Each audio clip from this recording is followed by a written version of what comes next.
Welcome back to the Bourbon and BS podcast, everyone. This is episode 320, and a little less hot right now in Central Ohio, but still humid.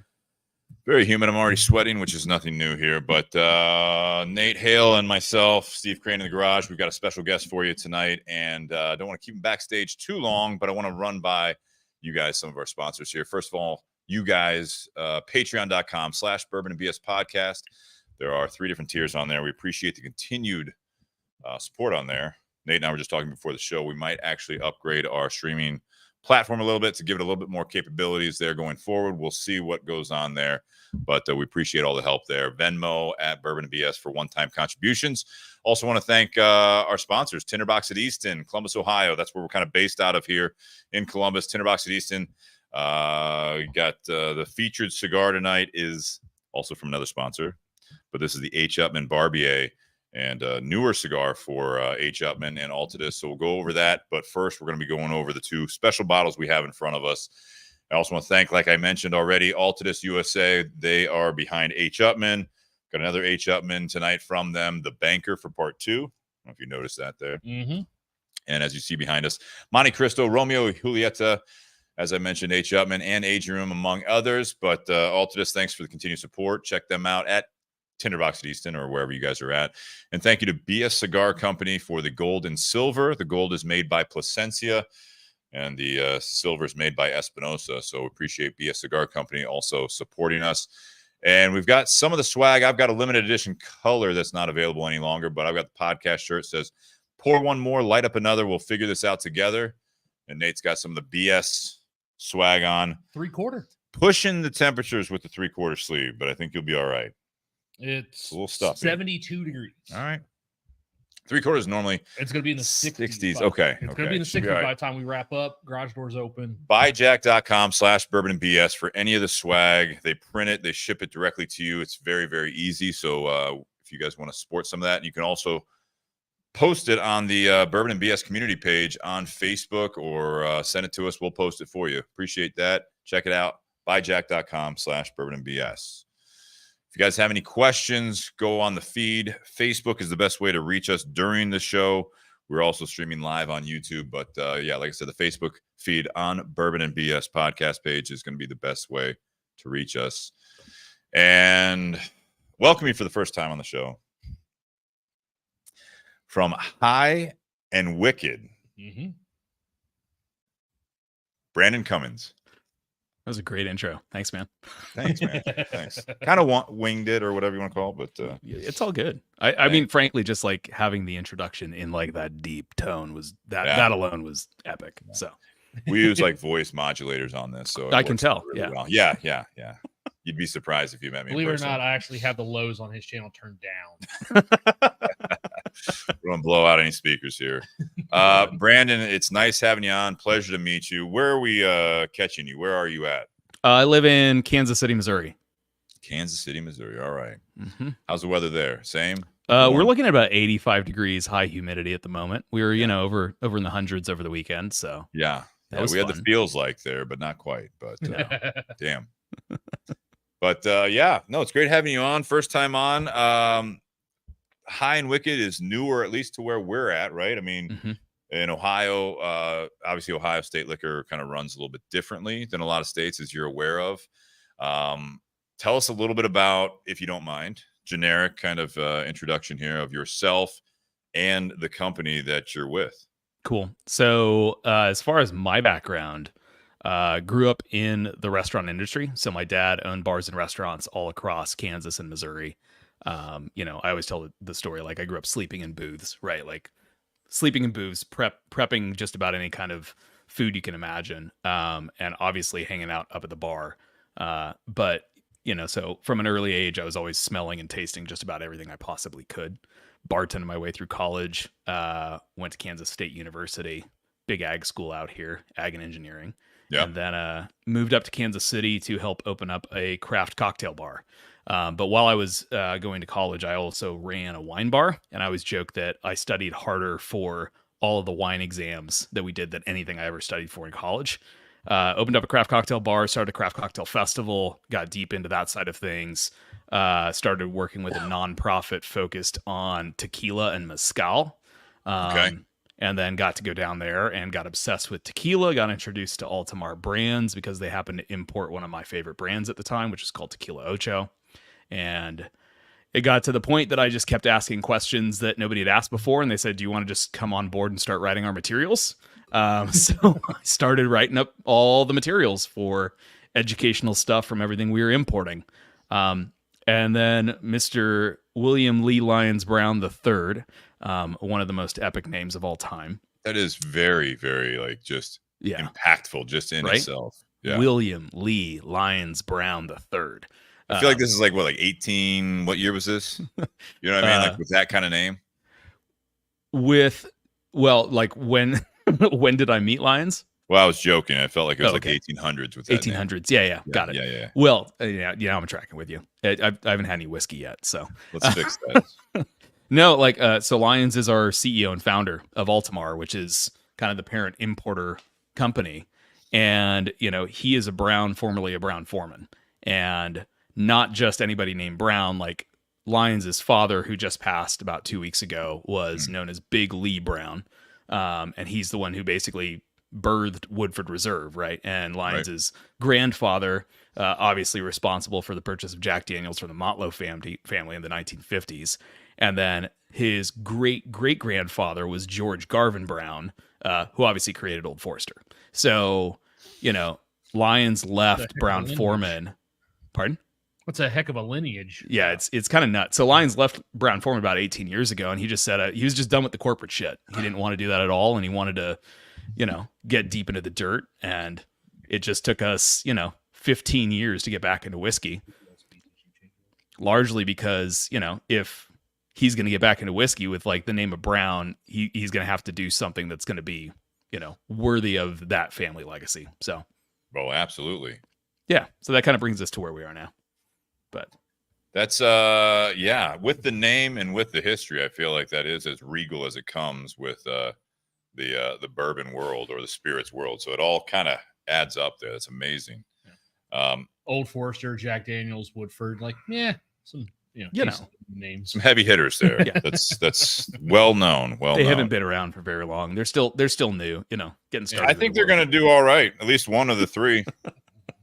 We're and your title for everyone out there. What's your my title? What's your business cards? Do you have this gets confusing. I have two. Okay. I have two business cards. Are you on LinkedIn? What's it say on LinkedIn? On LinkedIn, it actually shows two different titles. With Altamar Brands, it's Director of Education, right? Okay. So like I'm the biggest geek in the company when it comes to production protocols for everything tequila to rum to absinthe to now whiskey. And then for High and Wicked, my title is Director of Barrel Projects because I get to oversee the blends, the finishes, but I've been with these these whiskeys now for the last 5+ years, thereabouts, kind of like walking through every step from what are our maturation protocols to what kind of oak are we sourcing for the barrels, all that business. Okay. So this was the like generic catch-all for I help with single barrels, I do finishing, I also blend. So jack of many trades, it seems like. Yeah. I get bored easily, so. Yeah, that's all right. That's good. It fits your personality then. So yeah. High and Wicked. So the way you kind of rattled all of that off, is this the newest branch of the company or how is this? Because you kind of said, and now I'm this. I didn't know if this has been around. How long have we had High and Wicked? This is the rye I'm holding. We have the bourbon as well here. The rye and the bourbon officially launched last year. So it is new. Yeah, so we were really waiting for the Kentucky Straights to hit 5 years of age because we just felt like, we didn't want to come out as just 2-year-old straight. We wanted it to get a little bit more maturity. We wanted to get a little bit more depth into it. So we've done a few little one-off, what we call singular limited releases with some cool kind of found stocks that are a little bit older that we've then taken on and matured or double matured, thrown in, either Hungarian Tokai or ex Madeira, and then, blended those down in small batches and released those. And those are all one-offs, but these are the new babies. So just about a year.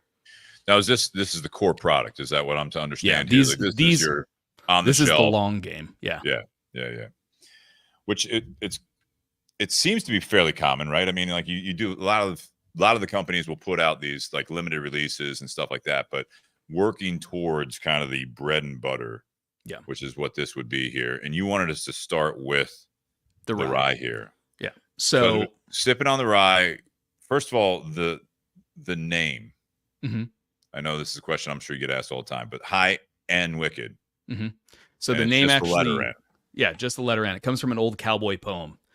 So there's a gentleman named Bruce Kiskadon, and around the turn of the century, he's actually one of the only cowboy poet laureates. So he was a cowboy, legitimately running cattle. Then became a poet and has been recognized for basically becoming like the cowboy poet. So Mr. Brown now lives up in Wyoming. He's basically an entrepreneur in residence with the University of Wyoming, and they're very big into cowboy culture. And so he's going through, some of Bruce Kiskadon's works and stumbles upon this one poem called High and Wicked. And in it, Bruce, basically the story goes, the best rodeo broncos buck plumb high and wicked. So they're hard to control, but like if you want to win the rodeo, you got to put up with the fight. Like, and that's basically like the summary of the poem. So that's why we've got the horses on the labels, all that iconography. That's actually from an artist in Virginia that did a woodcut print. Yeah, and they so basically that's where High and Wicked comes from, and part of that ethos from that poem also then makes its way into the liquid itself, right? So, which is why we start with the rye, because this is what I like to call a little bit of a what the fuckiness, in the sense of the. I didn't see that on the bottle. Yeah, it's not on there yet. We're working on it. Okay. Hashtag what the fuckiness. It's going to be a little strip over top of the cap. There you go. I like that. Yeah. Guaranteed what the fuckiness. But the rye is intended to be a little bit softer and not a big spice bomb. And then the bourbon is spicy AF, right? Like, wow. We're trying to kind of flip generally what you would expect for the category while still being really complex and really like good depth. Yeah. That is a bit of a curveball. What were we going to say, Nate? Well, because, you talk, a lot of people equate a spice to, rye or high rye mash bills. And the rye here is a 91% rye and 9% malt. So, and then the bourbon's 36% rye. 39. Or 39. Did I read that wrong? I did read that wrong. It's all right. I'll give you 3%. Well, 6s and 9s. They're upside down. Margin of error. It's true. It's weird. Weird angle. I like the openness in a good design too on this bottle, guys. If you guys have not seen the bottle here, but is that supposed to look like a compass, or is that it's kind of inspired. It's actually inspired by a belt buckle. Okay. Belt buckle and a compass, right? Kind of combined. Okay. But again, kind of playing off of cowboy culture a bit. Yeah. The goal though is we wanted compass. Yeah. Right. They didn't have GPS back in the day. Wayfinders, yeah. You'd be working with a compass. Yeah. Stars. But yeah, no, we just wanted to cram as much information on there as humanly possible. That's one thing I've liked about your guys' products as someone who works in the retail side and has to sell this. You guys put every bit of information out there that you can. So mash bill, what type of char you're using on the barrels, where those are from, the age, the stills, the type of stills that you're using, everything. Like even which I think is even more helpful when you get to your limited releases that are about $120 in the state of Ohio. Yep. Those are both, you mentioned the Hungarian Tokai, the Ex Madeira. So both those were 14-year. 14 and 15, yeah. Yeah, and then I know the Madeira one was 14 oak and then a year in the Madeira barrel. Yep. But all that information's on there. So like when you tell a customer all that information, like it helps them kind of feel reassured. It's like, oh, I'm not guessing at what it is. Literally, they're telling me everything that is. Yep. And, all right. So I'm noticing. Go ahead. Yeah, no, you go ahead, because I'm probably going to say the thing you noticed. I'm looking on the back. Maybe not. But it's sourced. And on the back of the two bottles, I've noticed something different here. Full disclosure, on your rye bottle, it says distilled by New Riff. Yep.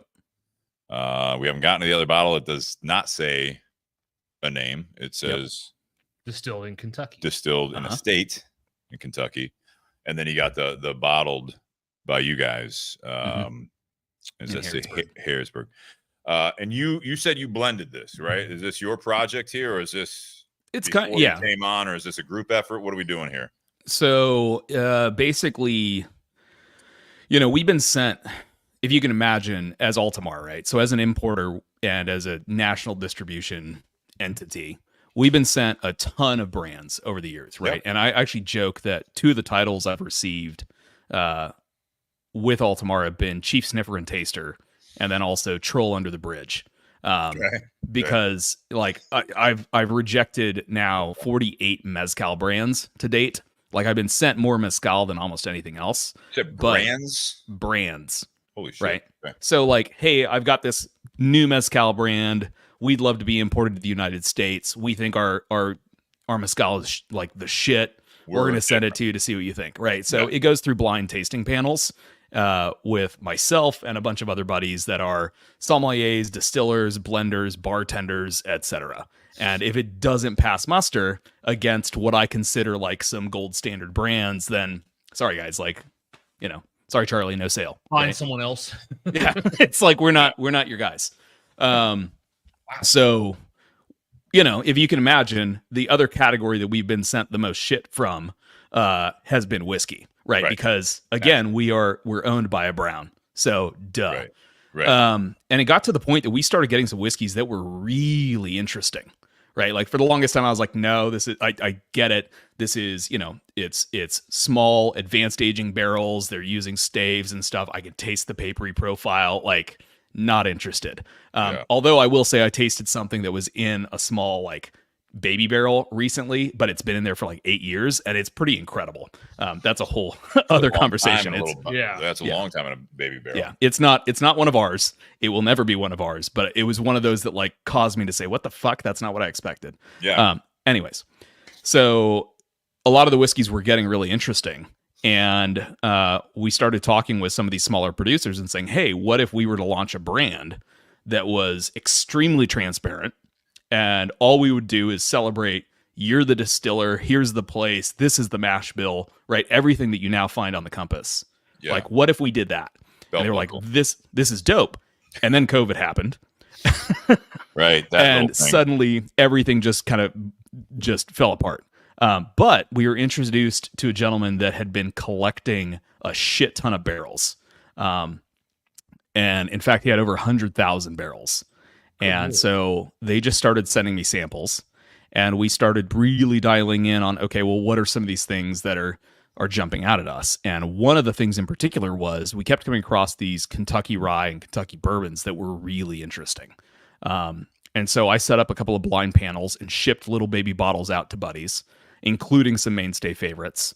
And in the rye, the new riff, like this new riff you're drinking now, and New Riff 95.5, their standard mash bill, came in the number 1 and number 2 spots consistently in all of these blinds that I sent out. Really? And so we were like, holy shit, like that's a big outlier to like take over a whole blind tasting set, right?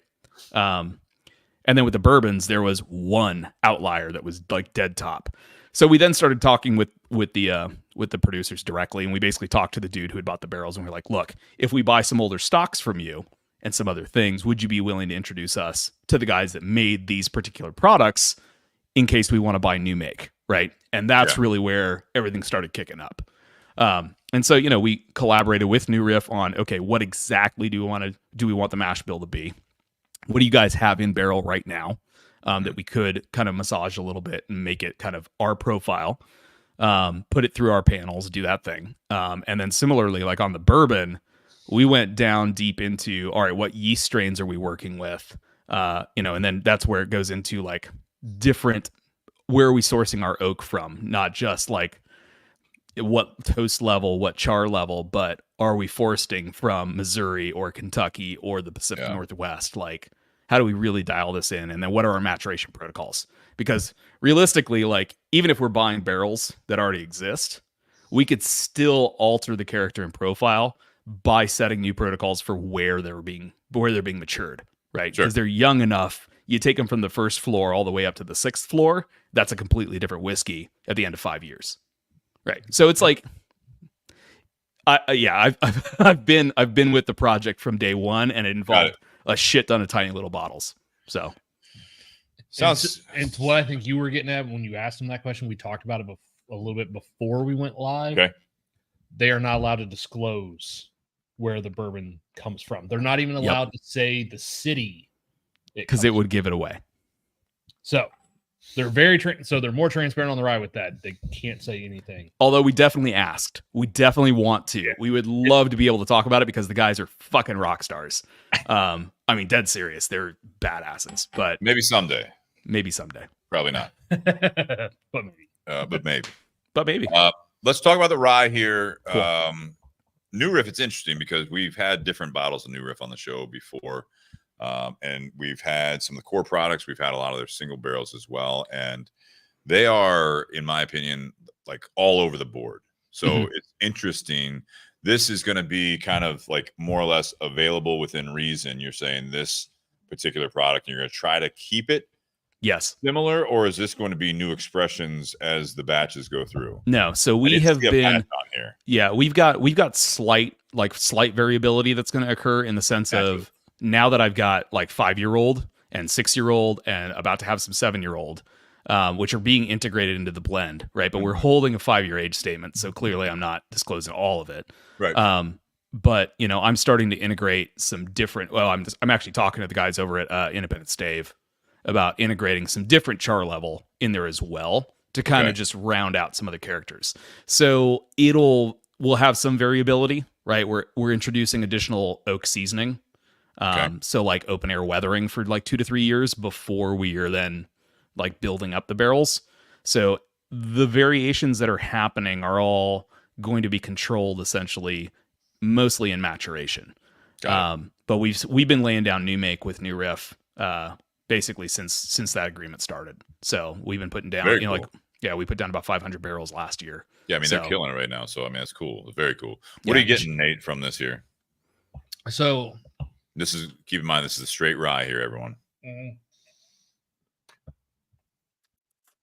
I get a lot of vanilla right up front, but it's kind of soft. Like there's no real heavy sweetness, like caramel or brown sugar. And it's kind of got that eucalyptus that we love finding on the back end of some ryes. That kind of spearmint or wintergreen type profile. Mint. Yeah. Minty finish. It's like brushing your teeth. I get a lot more of like the grassy element of rye than the spicy element of rye. Yeah, more floral notes and not spice. See, I think sometimes people, again, maybe depending on where you're at in your journey of enjoying whiskeys, that mint or like that finish, that's spicy to people sometimes, I feel. Well. Just the sensation is similar to spice, right? So like on kind of like the middle to the sides of my tongue, and then kind of in the back here of the throat. I've had people say that to me, like, "Oh man, that's really spicy," and you say, like, is it spicy, or is it more like a mint, or like you said, eucalyptus? And there's like a light bulb that switches on, and it's like, oh, that is that. But I think the sensation is of similar, like a spice or a like more of like a cinnamon or something like that. That spicy rye finish, but like spearmint bubblegum. Or chewing gum, but just chewing gum in general. No, Double mint, not specific brand. Double mint. Okay, they had their day. They had great ads back in the day with the twins. You know what I mean? It's very memorable. Double your pleasure, double your fun. Yeah, double mint gum. Perfect. Fruit stripes. Now is bullshit. Fruit stripes. Yes. Yeah. Worst marketing bullshit. Ever. Had the horse on it. The zebra situation. Yeah. About as much flavor as like the gum that came in baseball cards. Yeah. Lasted about as long. For that lasted longer than fruit stripe. It's just bullshit. Anyways, I once described a wine, the taste profile, the fruit stripe gum of wine, because it's like, oh yeah, like kind of watered down. It was a short journey. This is nice though, as you're sipping on this rye, because it does maybe not have those characteristics that you're expecting. I can see it being also a little confusing to people that are picking up this bottle here. almost, because again, with ryes anymore, I think for a long time you were expecting rye. You're expecting what it says rye. You're like, okay, I kind of know what I'm going into. It's either going to be one I really enjoy, or it's just going to be a rye that I don't enjoy as much. You have other people out there that, I'm sure you've heard this, Brandon, is, I'm not really a rye drinker. All the time. So all the time. I do like the curveball that you guys have chosen to do here, where it's like, okay, this is a rye by definition, obviously, but this is different, for better or worse. You might piss off some rye drinkers that buy this bottle, like, hey, I haven't had this one. They sip on it, like, what's going on here? But it's very pleasant, and it's not. You said grassiness, yeah.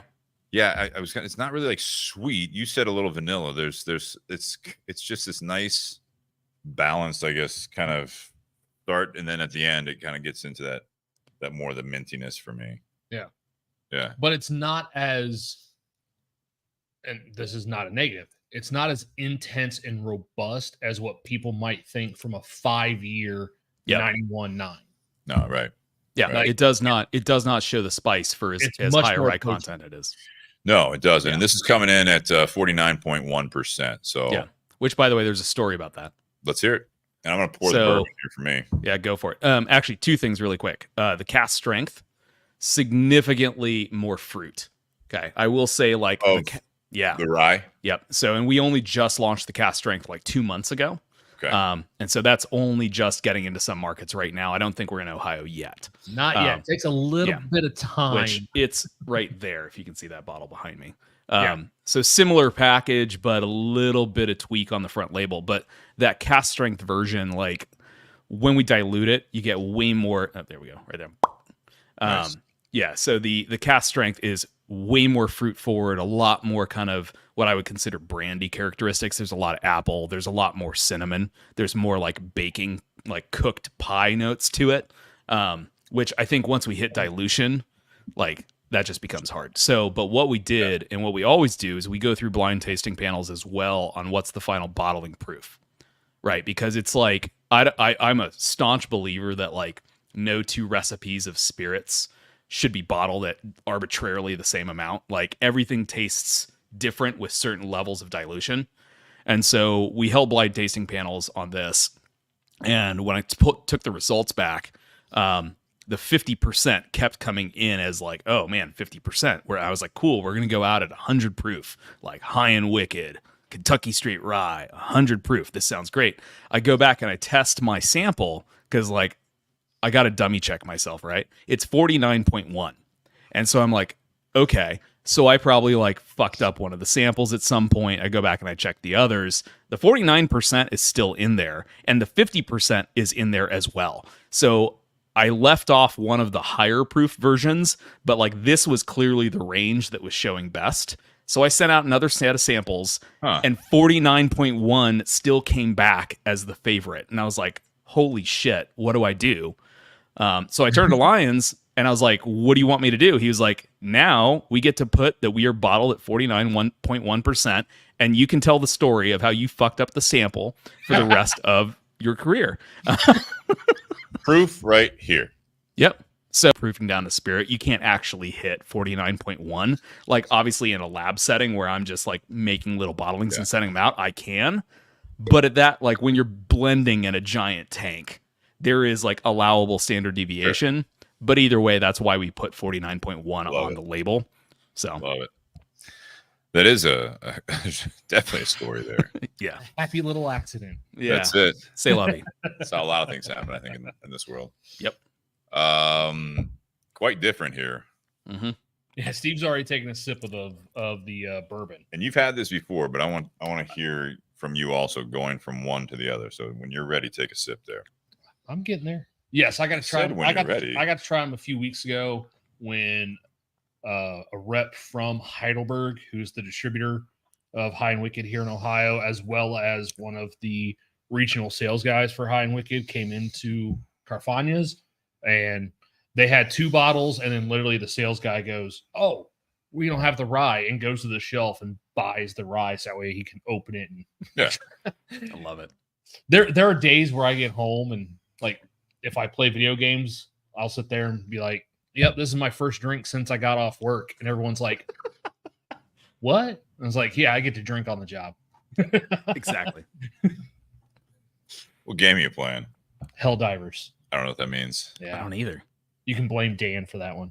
I don't need to blame anyone. I just didn't know. I mean, is it like a? Never mind. I was gonna say, do you make sense? They think you're drunk playing it, or are you? No. Okay. Just there's a lot of communication. You're on a team. Great. Cool. I like teamwork.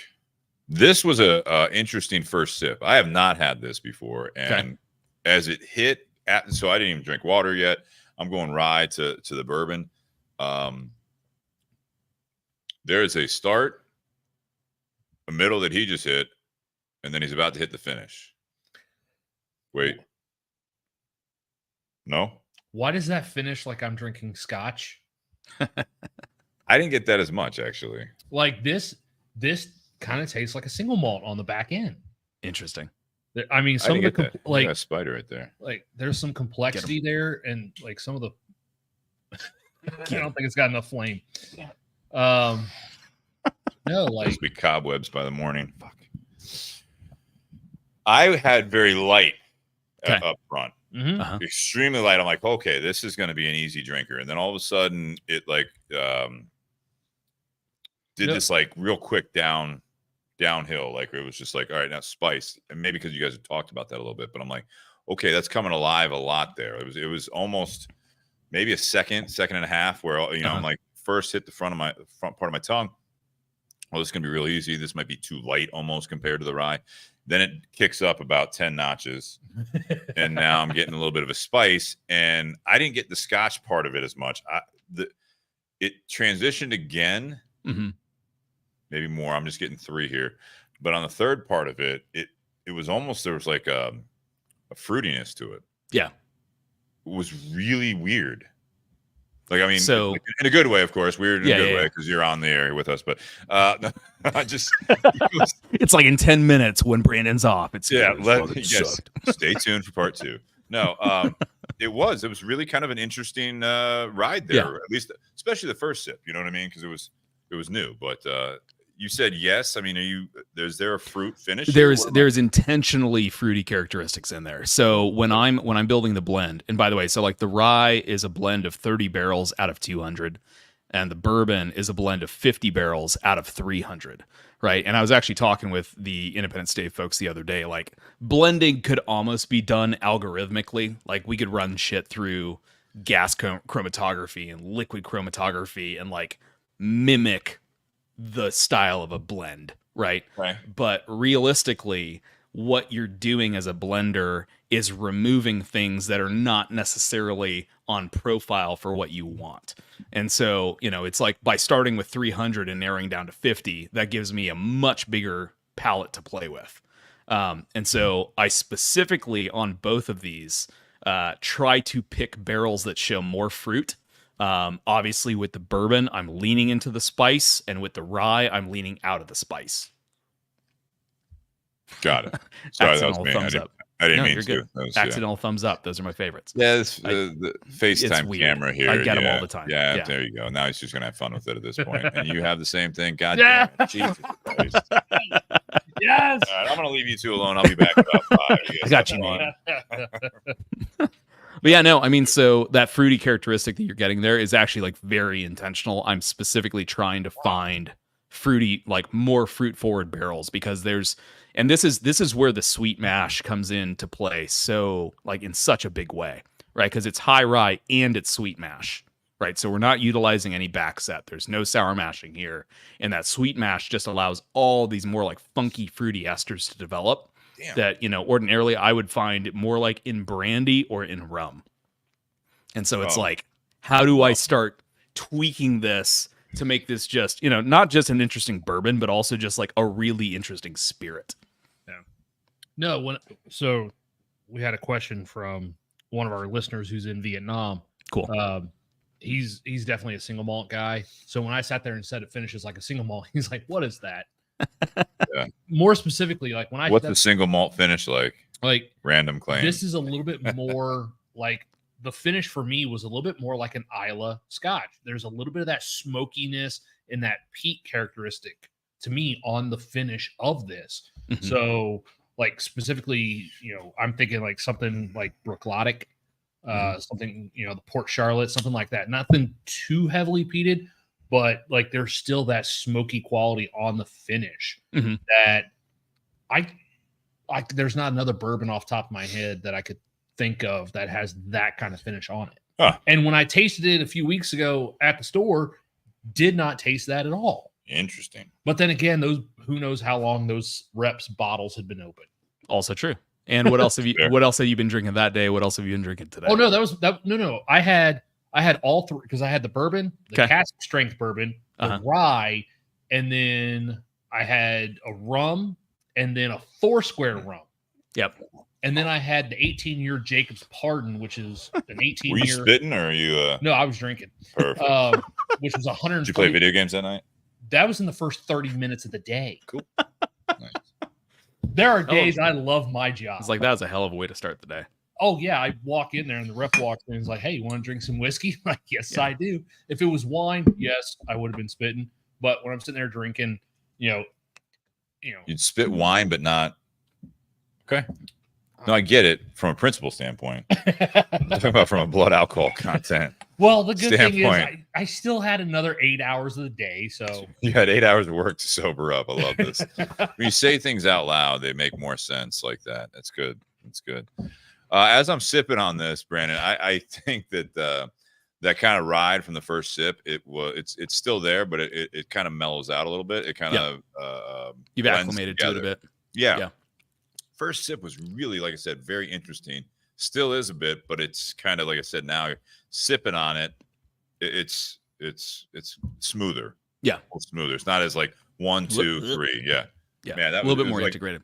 Yeah, it was like jerky at first. You're like, whoa, wait, and it's interesting. So I'm going to keep referencing this conversation with the Independence Dave guy, because it's one of the, like, as a nerd, like you have a conversation with like a higher level nerd, and it's just like, holy shit, you just upped my game so much. Just nerding out to exponential amounts here. Precisely. So like he was bringing up the actual, like, so I mean, here's a awfully debated topic in the world of whiskey, the neck pour, right? Like, we were talking about the effects of oxygen on whiskey, and he said no matter what, 5 minutes in a glass will drastically transform a whiskey, because even though it's been sitting in a barrel, the moment that like the headspace has been occupied predominantly by ethanol, that's going to affect the experience of that particular pour, whether you shake it up or whatnot. Like, it needs refreshed oxygen. And so, even like, so I have a good buddy. Now I got the random. You have your own. No, yeah, I know. You thumbs up yourself. Like, you're nerding out that much. Yeah. That the computer's like, let's thumbs up this guy. Exactly. Rest in peace, Steve Jobs is just like, there you go. We're gonna give him a thumbs up right now. It really went downhill after that, man. Anyways, all right. But like, we were talking about it, and the I have a good buddy that does triple blinds regularly. If you're not familiar with the process of a triple blind, you pour 2 of the same thing into 2 glasses. So the same thing goes into 2 glasses. The third glass is the outlier. And if you can't detect what the outlier is, then that reveals that there is no like unique differential, right? Huh. So the issue, though, is that 5 minutes in a glass alone will substantially transform the oxidative characteristics of a freshly poured spirit. So even in a triple blind, if you're going through and tasting and nosing, the act of pouring and the act of just waiting will transform that particular whiskey enough that you will experience it differently. Right. So like, what? Okay. Like middle school science here, not third level, not college graduate. I did graduate college. Not it was in sciences. It was more of head sciences. Yeah. I mean, did you get a BS degree? Goddamn right I did. Yeah, right. Sorry. If you're pouring, He's though, BS if I pour blank bottle, still blind, right? But maybe they're not. You can't see it. But if I pour, and you have the timing, right? Mm-hmm. So like you sip out of one, and then I pour the second one, same amount of time. There, can you control it that way, as opposed to just pouring the 3 glasses? I mean, the best way to do it would be to have like 2 assistants, right, and then 3, like essentially 2 bottles. So I mean, I'm trying to think of how. Yeah, I got you. I'm trying to think of how I would execute this. You'd have to have everything else controlled. Yes. But yeah, it's a lot of effort there. But I get. What you're getting at. So like the way that I have witnessed this in action, I've witnessed it with tequila. I've not tried it with whiskey yet because I've been like, I don't want to form an opinion on this until I hear from more experts. But now that I've heard from an expert, like now I'm talking about it. Right. But in tequila, yeah, thanks. That's exactly what he sounds like. Just like you, I'm sure you do once we remove the low filter. This is correct. Yes. In person, but once we we would have 2 tequilas, literally one number off another from the bottling line. And one I had been pouring through all day, it would be down to about a third of the bottle, and one that I've not opened yet. And I do this regularly when I was going out and tasting bartenders. I'd be like, you want to have like a really fucked up tasting experience? Yeah. I'm going to pour you the same tequilas. You can see the numbers, same time, and I want you to taste both glasses really quickly. And they're like, these are 2 fucking different tequilas. I was like, right, but if we taste it again in like 5-10 minutes, they're going to taste more similar. Yeah. And it's like you couldn't replicate it more than just once, but it's one of those things that stuck with me. And now that like a legit scientist has validated this, I'm like, okay, now I'm going to talk about it. So that is nerding out, man. That is awesome. I like that. I love it. Don't apologize for it. I mean, it's the enthusiasm, it's the nerding out levelness. I love that he just explained the neck pour. Neck pour, and there's everything else. Yeah.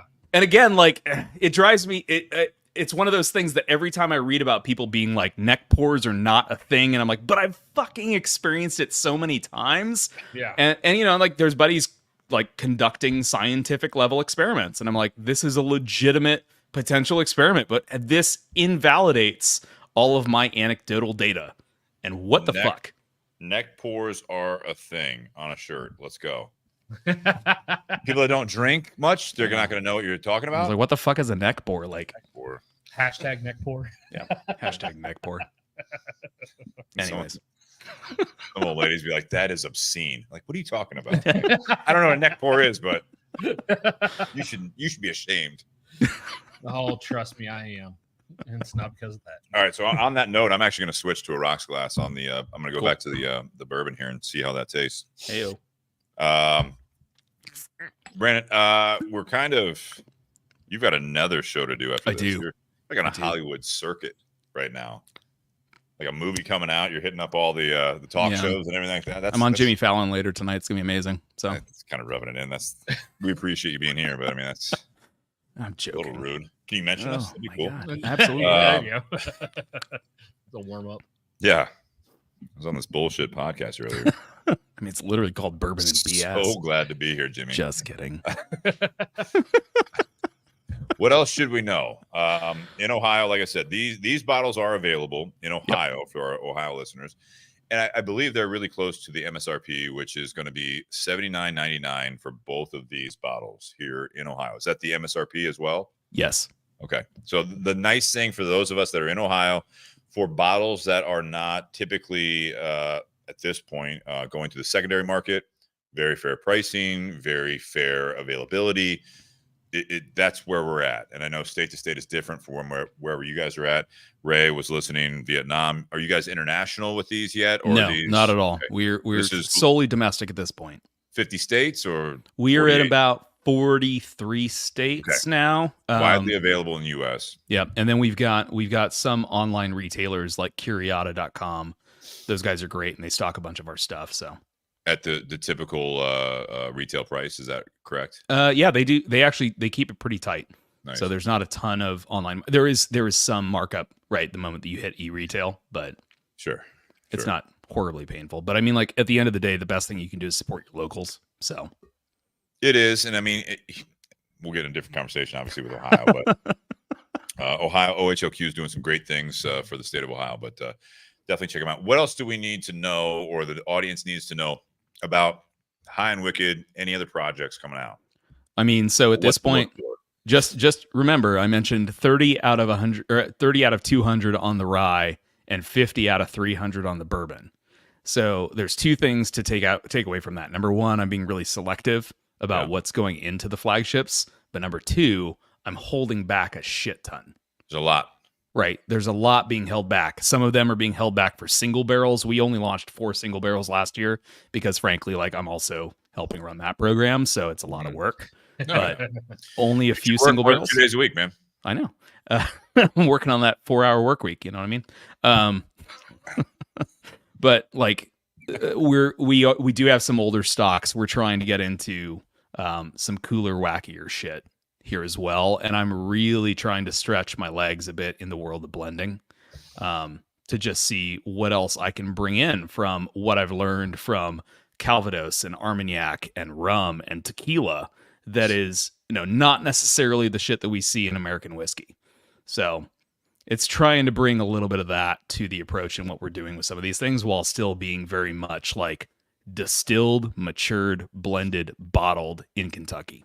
Nice. So I have 2 questions, and if you have something before we let them go. Good. With that math, you said 50 out of 200 on the bourbon? On the rock. 50 out of 50 out of 300. So with that, trying to keep the product somewhat consistent, when you're through that 50, are you ordering more? Or you like, how does that work? Because at that point, you have these extra barrels. Are you hoping to be able to reproduce what's in this blue bottle, the red bottle? From that, I don't know. I mean, that's pure ignorance. Are you still buying constantly through this relationship? We are laying down new make, right? We are putting new whiskey into barrel consistently and have been now since what was it, like 2020, right? So 4 years now, right? So some of this that you're seeing is older stock, right? And then we're integrating some of the older stuff into the younger stuff, and we're starting to like build out what is the profile of this moving forward. Right. So we're analyzing from 2 years on, and so it's kind of like what is going to go into this, what is going to go into other things. And then when I'm looking at that tranche of 200 or 300 barrels, I'm sequestering, okay, here's the fruity boys. They're all going to go into this one. I gotcha. Here's all the spicy guys. They're going to go in this one. And then all these nutty, weird things are going to go back here, and we'll see them again in a year or 2. Okay. And another quick one here. These you call these the flagships, the yes. Core products here. Will that flagship line it expand? So you'll have your one-offs, your single barrels. You'll have all these things. These special projects, finishing projects. That's all the rage. I feel like, ironically, that's all the rage in the whiskey world. Mm-hmm. At some point, if you were finishing stuff, you're like, this is bullshit. And then now it's like everyone's doing it. And now it's like, oh, yeah, I love finishing in the different casks and the different things. And you're like, where were you like 4 years ago? You were bashing this. Exactly. So that's side. But it's like, will there be a barrel strength that's regularly produced? Or will those be batches? Like small. So, you know what I mean? Like, is there small batches, barrel strengths, all that stuff? So every year we will have like the mainstay, right? The mainstay with the giant compass logo will be around all day, every day. Okay. We will then do seasonal cask strengths of them, right? Which are going to be the slightly different logo, like slightly different label. And these will come out seasonally when like that particular blend is, showing enough character and impact, which is usually about twice a year. And then we have the single barrels, which is like the one-offs, the special one. Like these are just single barrels. But if we're doing a finishing project or something that's taking it out of just what I would consider like your classic like Kentucky straights, right? I'm not fucking around with other barrel types. We'll put it in one of the like the High and Wicked, like the singular limited release bottles. Okay. Because that's really what it's 2 branches of the High and Wicked tree. There's the flagships, which are the Kentucky straights, and then there's double wood finishes, Irish, all kinds of wacky shit. And that's all on the singular limited release side. Yeah, they did really. I think it was last year. Could have been more than that, but there was an Irish whiskey that they did, 19-year-old Irish whiskey, and it was $500. Who did? They did. We did. Under the same name? Yep. Hold on. That is wait wicked. for it. Oh no! Well, you're not in the studio, so it's not as exciting. But yes, let's see it. Yeah, if you were, I'll put you back on solo here, so people can see this thing. I mean, so is realistically, this available or no? I don't know if it's the 19 year is long gone. This is the 20. Yeah. So this is what we call Saints and Scholars. So this is a 20-year-old single malt Irish whiskey distilled at Cooley by Noel Sweeney. The reason that's all important is that Noel is actually our production partner in Ireland, and these are actually his personal barrels that he didn't allow to be sold to Teelings years and years and years ago. What are which you is why doing with them?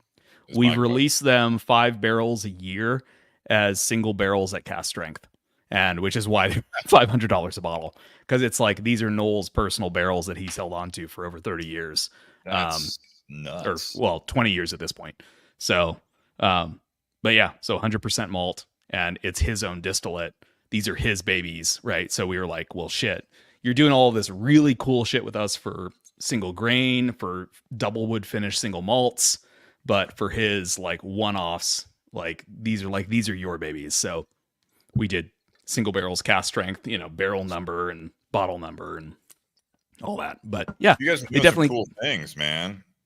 They definitely come with a sticker, an elevated SRP. So there's one place in Columbus that still has the 19-year.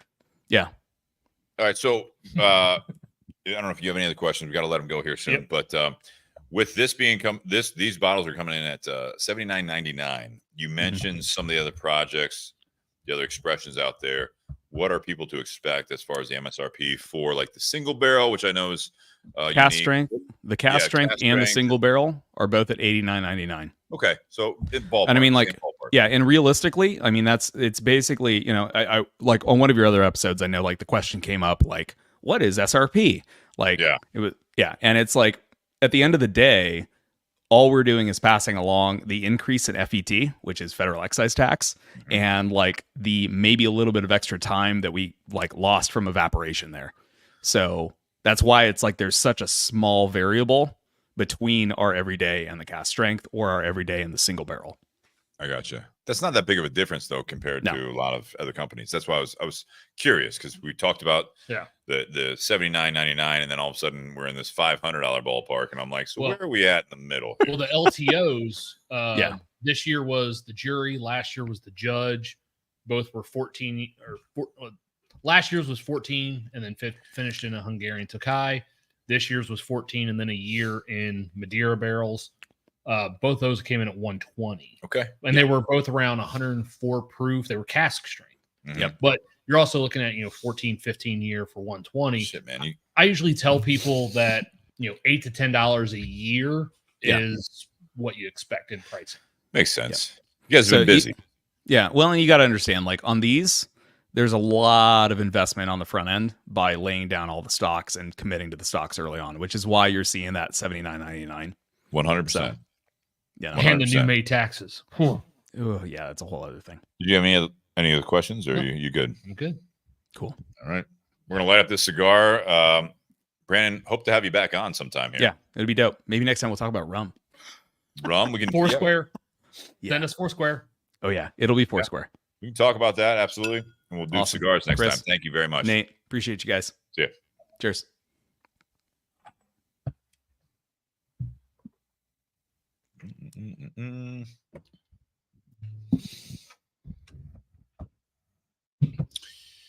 What are we smoking, Steve? I don't know. We haven't even lit up anything yet. No, that was a good conversation. It was absolutely. I enjoyed that. Yeah. Brandon was very good people.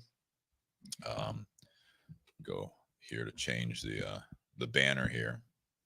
So again, guys, we're sipping on the High and Wicked Bourbon and the Rye. I didn't know how to type that, right? So High and Wicked Bourbon and Rye. People are going to be confused, right? But I didn't want to type out all of it. Products, you know what I mean? Yeah, it's two bottles, as you can see on the screen there. We're about to light up the H. Upmann Barbier. That's how you're supposed to say it. Yeah, no, I get it. Let me guess. Is that going to be Spanish for barber or French? I'm guessing. Well, since Barbier, I want to. It's a barber pole. That's I would imagine it's going to be Spanish here. Oh nope, wrong. French. Should have known. No, where are the H. Upmanns from? That before they went to Cuba. Pop quiz. Oh shit! Wasn't it like Switzerland or something? No. Where? The Germans. Oh. So Barbier, probably poor pronunciation, but that's what we are smoking. Barbier. That's even worse. So the Upmann brothers were from Germany. They were bankers. Came to Cuba in 1843. They decided to. We've talked about this on the show before, but they talked about opening up cigars and making cigars. This is a throwback to the barber pole here, which is, as you may or may, yeah, you can see that on the screen. You've got 2 wrapper leaves, right? So this is laid down 2 different Ecuadorian wrapper leaves on this cigar, and again, made by H. Upmann, which is Altadis, one of our sponsors. And this is going to be a Connecticut shade and also a. You want to guess? I feel like I know what you're going to say, but Broadleaf? no. No, you said 2 wrappers. So Connecticut shade.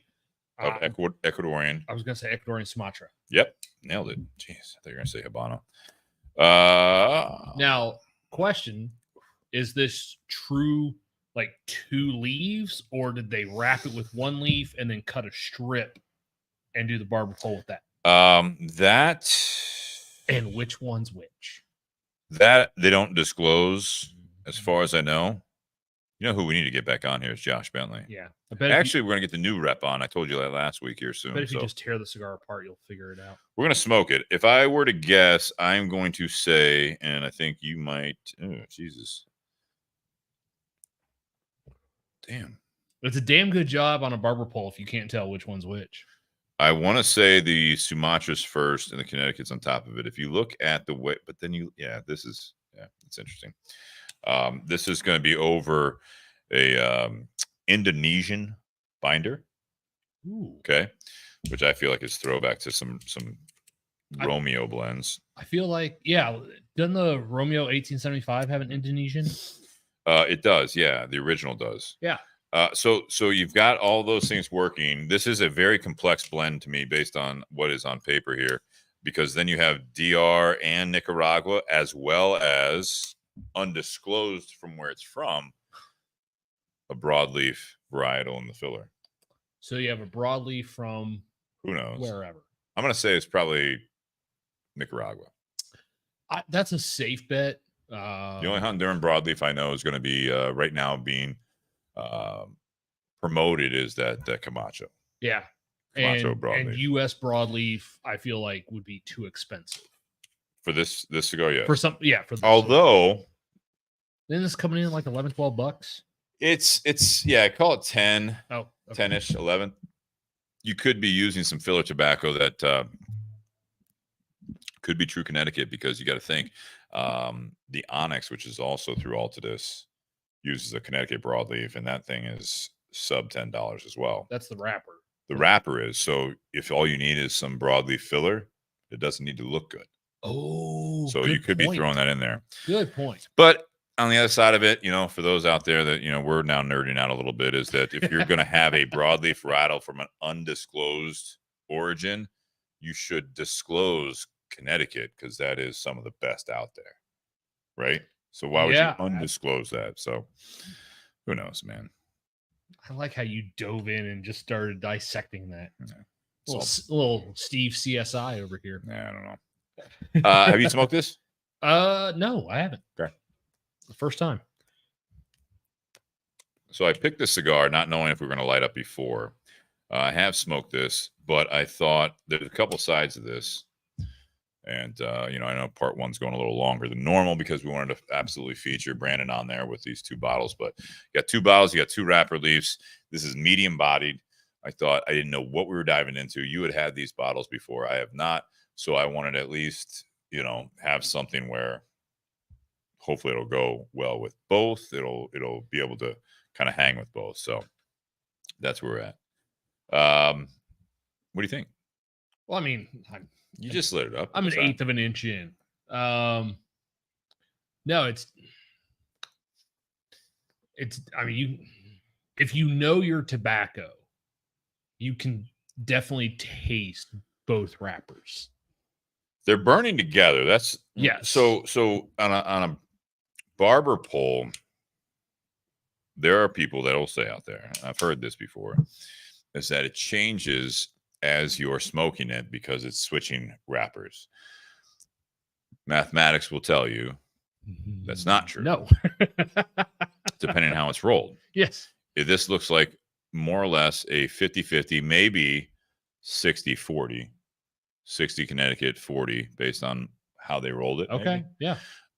But typically it's burning all together. If you spin a barber pole, same spot on different sides of the circle, there are different colors. So this is something that I think, yes, you can maybe taste both, but it's more or less a blend of the wrapper leaves. Yes, it's a blend of the two. But what I'm saying is, like, if you smoked enough Ecuadorian Sumatra cigars and you smoked enough Connecticut Shade cigars, when you smoke, kind of like when we've had Canal doing the Fumas, like when you figure out what each one of those tastes like, and then you smoke one that has both of those together, you can differentiate the flavors because you're tasting both simultaneously, but you're picking out the notes from each one.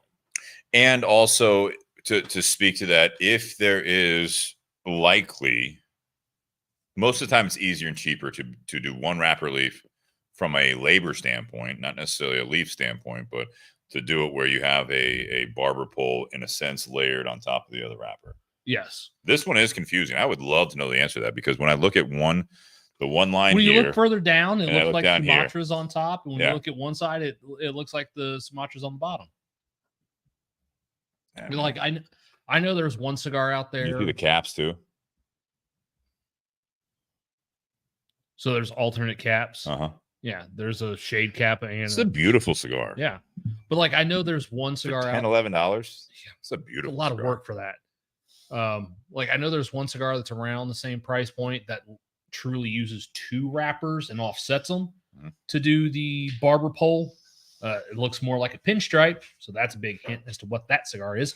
But then when I worked for LFD, there was the cigar that was called the Misterioso. Now it's the cigar formerly known as Misterioso. M.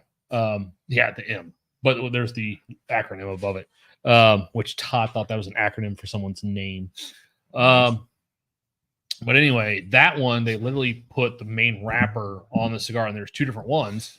There's one where it's the shade as the primary wrapper going all the way down, and then they cut a really thin strip. It's like a pinstripe of the other one and pinstripe it. And then they do the reverse for the other one. They do the darker leaf as the whole, and then the Connecticut Shade, or I should just say shade, as the pinstripe, because there's two different offerings of that cigar. Yeah, this cigar is it's surprising to me just on the construction, but it is Altadis, so they can do whatever they want, right? They can, in a sense, based on their portfolio, not saying, I'll say this, they can balance it out by, they can put some more money into a project that they want to get out there with some effort, right? Like this, in my opinion, from a labor standpoint, roller standpoint, they can take a hit on that when they're doing some other stuff where they can really pump out some other stuff at a couple bucks cheaper or a couple bucks more. Yeah. I don't think it's necessarily like intentional or like ripping off on some and giving away. It's the way a business works. So I think that a project like this, H. Upmann, is a bit more of a lacking brand until what we have tonight, the Banker. That was revitalized it. The AJ blends that we smoke on here a lot, the blue, the teal blue, the dark blue. You had the Nicaragua, you had the Heritage. They've put a lot of effort into kind of revitalizing an iconic brand of H. Upmann, because it was, from my viewpoint, this is what I'll say, and Nate, you agree, disagree, it was dying. There was nothing there. Even on the Cuban market, besides the story of JFK buying H. Upmanns, no one talks about buying H. Upmann Cubans anymore. Yeah. They buy Partagas, they buy Monte Cristo, they buy Cohiba, and it kind of trails off. Trinidad's a little bit. K. Dorsey.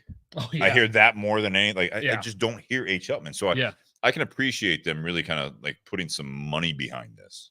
So, I mean, to me, the Banker's been around for a little while. But even after the Banker came out, I still feel like what you said, Upmann was, I mean, it was kind of on the bottom end of. They didn't know what to do with it. Yeah. I mean, it's middle, actually. It's kind of like it's middle, a little over, like with and above Romeo, but you had more people buying Romeo. You had more people buying Monte Cristo. And Upmann, even with the banker, like initially when the banker came out, there was that surge because it was something new from Altadis, but that didn't last very long. And so the Upmann brand, I feel like, kind of faded. I think when they did the collaboration with AJ for the Nicaragua, that kind of revitalized Brilliant move. That revitalized it. And then when they did the Heritage, that was even better. Like, that was an absolutely phenomenal cigar. The year that came out, that was one of my favorite new cigars of the year. You like full body cigars? That was a regular production. Yeah, you like full body cigars. I do. And then they did that 175th anniversary. Oh my gosh, that is one of the greatest cigars I've ever smoked. Too bad it was a limited production. It's really no longer out there unless someone. But I told you last week. Did you forget already? No, they're getting ready to release the 180th, which I'm super stoked for. I'm gonna see if I can get our new rep on here from Altadis and Please have him bring that. Because I mean, with some of the swag too. That I remember. But like, Josh brought some swag with the 175th. Yeah, cool shit. But like even since then, like I feel like those AJ projects, the AJ with teal and then the AJ Heritage with the darker blue, I feel like that revitalized Upmann more than anything else. And I think that's why after they came out with those, that was a great time to drop that 175. Because now it was 175th anniversary. Yes. So I mean, it was a good time because it was great. Please tell me that really was planned out, because that's just great. 175 years ago. No, we're talking about the other part before that, when they released like in that. Got it. Yeah, a little more attention to the brand. Yes. But like just messing with. But now recently they've come out with the Upmann Day Trader. Great cigar. But I still you don't like it. I've smoked it once. I need to revisit it. It's medium. I've smoked it once. The construction is similar to this, where it's got a little softness to it. You know what I mean? The smoke's like a almost like a farm roll. You definitely smoke more farm rolls than I have. You know, it's got a little softness to it. Yeah. Yeah. Good construction. I can feel that. It's easy. But no, like, I feel like because of the collaborations that they did with AJ, that's what brought the brand back and has allowed them to do some of the more higher end offerings, like the 175, the new 180 that's getting ready to come out.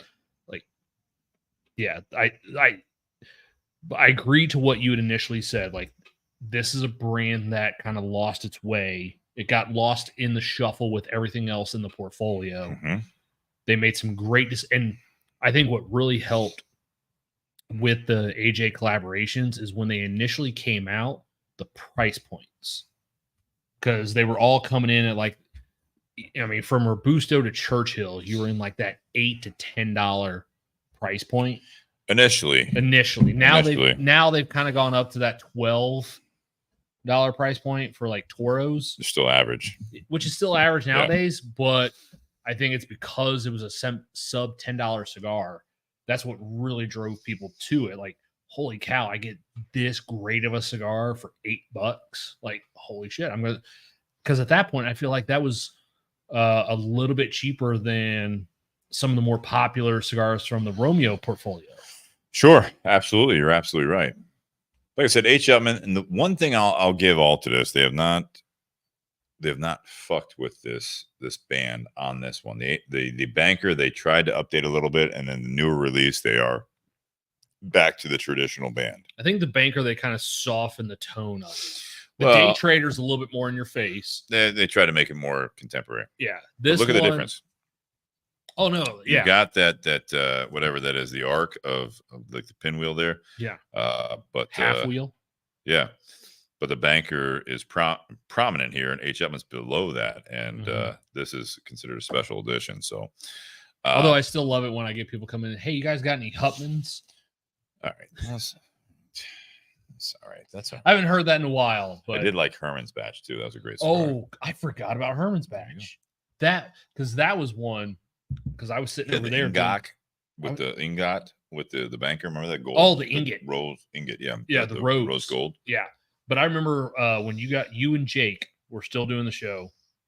That's when you guys tried the Herman's Batch. I was sitting over there Good fucking cigar. doing the soundboard and the laptop recording. Mhm. And you're like, man, there's a flavor that I can't quite get. And I went ginger spice. And you're like, mother. Yeah. That was a great smoke. What do you think of this cigar? Now I that you're like- into it a little bit. We're talking about it. We're into it a little bit. I mean, it Clearly had some whiskey in us tonight. it's very consistent.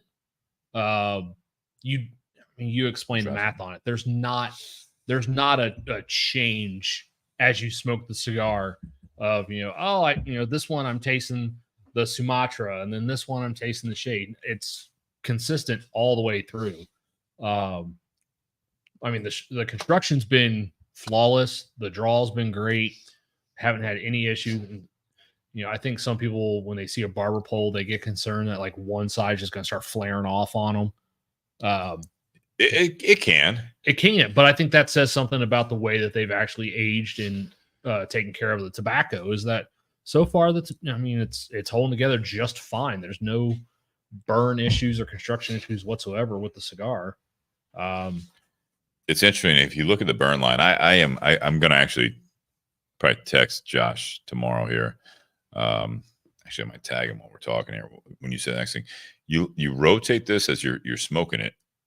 Both sides look like one's wrapped on top of the other. I know it's so weird. Flavor profile? It's like definitely. I mean, strength medium. I would say the flavor. I think there's a little bit more flavor than strength on the cigar.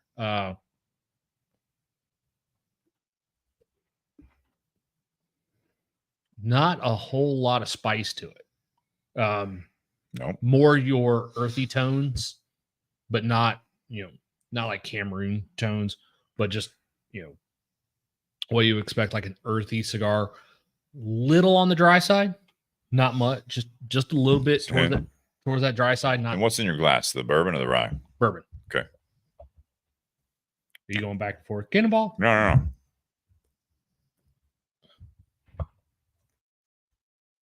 I don't think I've gone to the whiskey since I lit up the cigar. Should.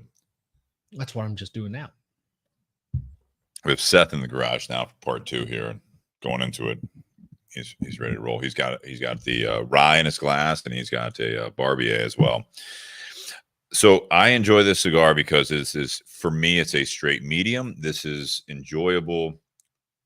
You've got a lot coming from this, and the blend is obviously unique.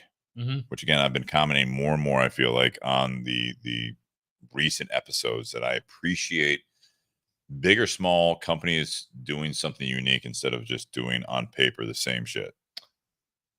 I agree. I think there's unique, and then there's out of left field. I agree. No, I'm not looking for that. I don't want it to be like, oh, that's unique. Like, and you're like, it's like, I don't know, the Seinfeld episode where like the kid doesn't like the baby is ugly, and you're like, oh, you know what I mean? Like, I don't remember that one. Yeah, I haven't watched at that the Hamptons. It's funny. Decades. Anyways, but when you say unique as a nice way to say this tastes, I don't enjoy this. That's different.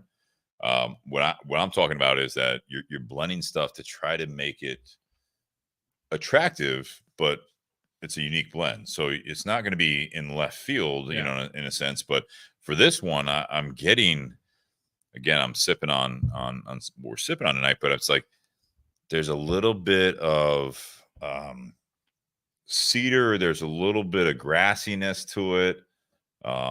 Indonesian binder is always a curveball for me. I think it'd be honestly a curveball for a lot of people. It's enjoyable. It's smooth. Oh yeah, absolutely. Very smooth. Yeah. It's the retro has no pepper. No, and that's what zero pepper. That's what I was looking for when you asked me for what I thought of the flavor profile in this. I'm like, is there any spice? Because I don't taste spice, but maybe there's some in the retro. Nope. There's some food spice if you kind of. This is for, like, before you, as you're retrohaling, kind of like hold off on it, as you're about to. You'll get a little bit of, I feel like, a woodiness, food spice, right, kind of towards the back of your tongue there. But in the nose, there's nothing. I would say my biggest complaint about this cigar is that to me, there's very little retrohale. Don't worry about it. All right. Yeah. I don't have much retrohale on this cigar. It's almost shocking. The retrohale is pleasant. There's there's still flavor there on the retro, but like sometimes we smoke a cigar, we don't get spice, and then the retro has spice. And then sometimes it's the other way around where we get spice on the palate, but not on the retro. This one, there's no spice on the palate, and then there's none on the retro. And with some of the tobaccos going into this blend, you would almost expect there to be some of that, but there's not. So, Sylvester Arnauld, we appreciate you joining us tonight. We're not going to join your experience. I had to ban someone earlier today. I know you did. But Sylvester, if you have something else to say, we'd love to respond to it other than your spam. So look forward to hearing from some deep thoughts from you tonight. For those listening right now, we've got several listeners out there. I know this is about the time, well, in about 20 minutes or more, we normally go live. So it'll be interesting to see what happens as we go into part 2 here. But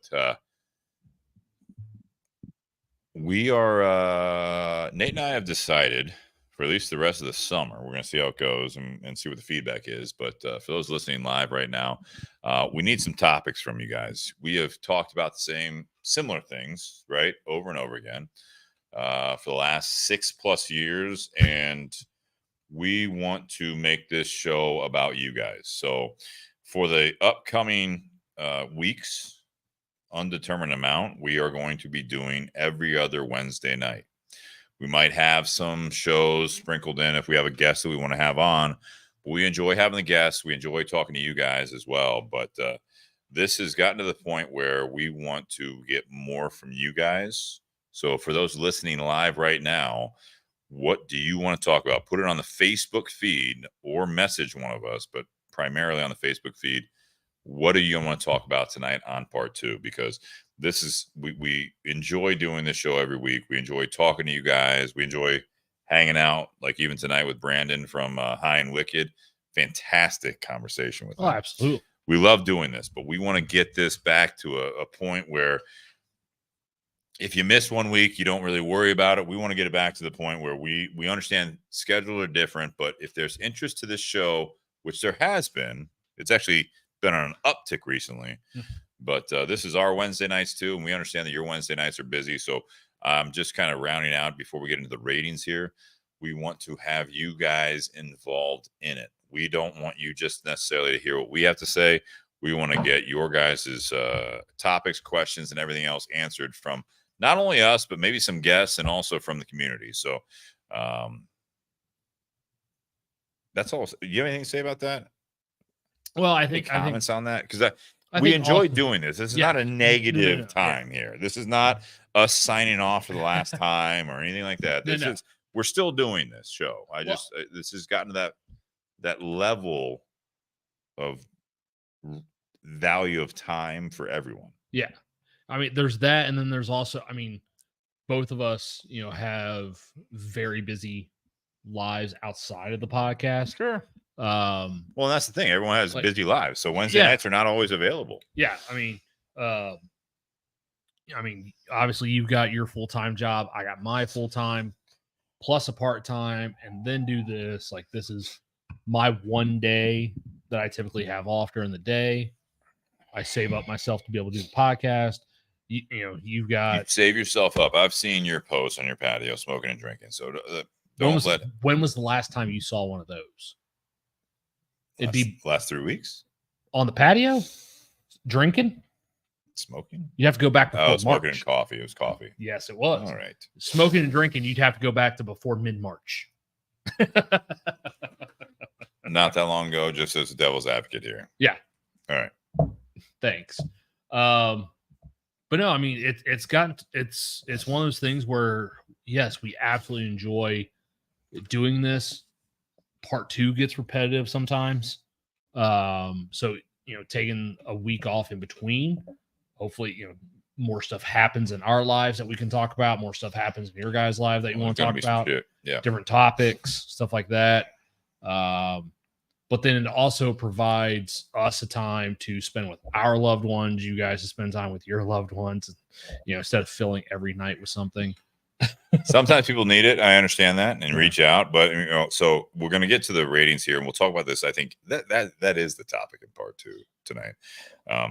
Ryan Newman out there, how is the format changing going forward? It's not that so we're actually doing the opposite, right? We tried out for a little while. We're actually going to up the production value a little bit.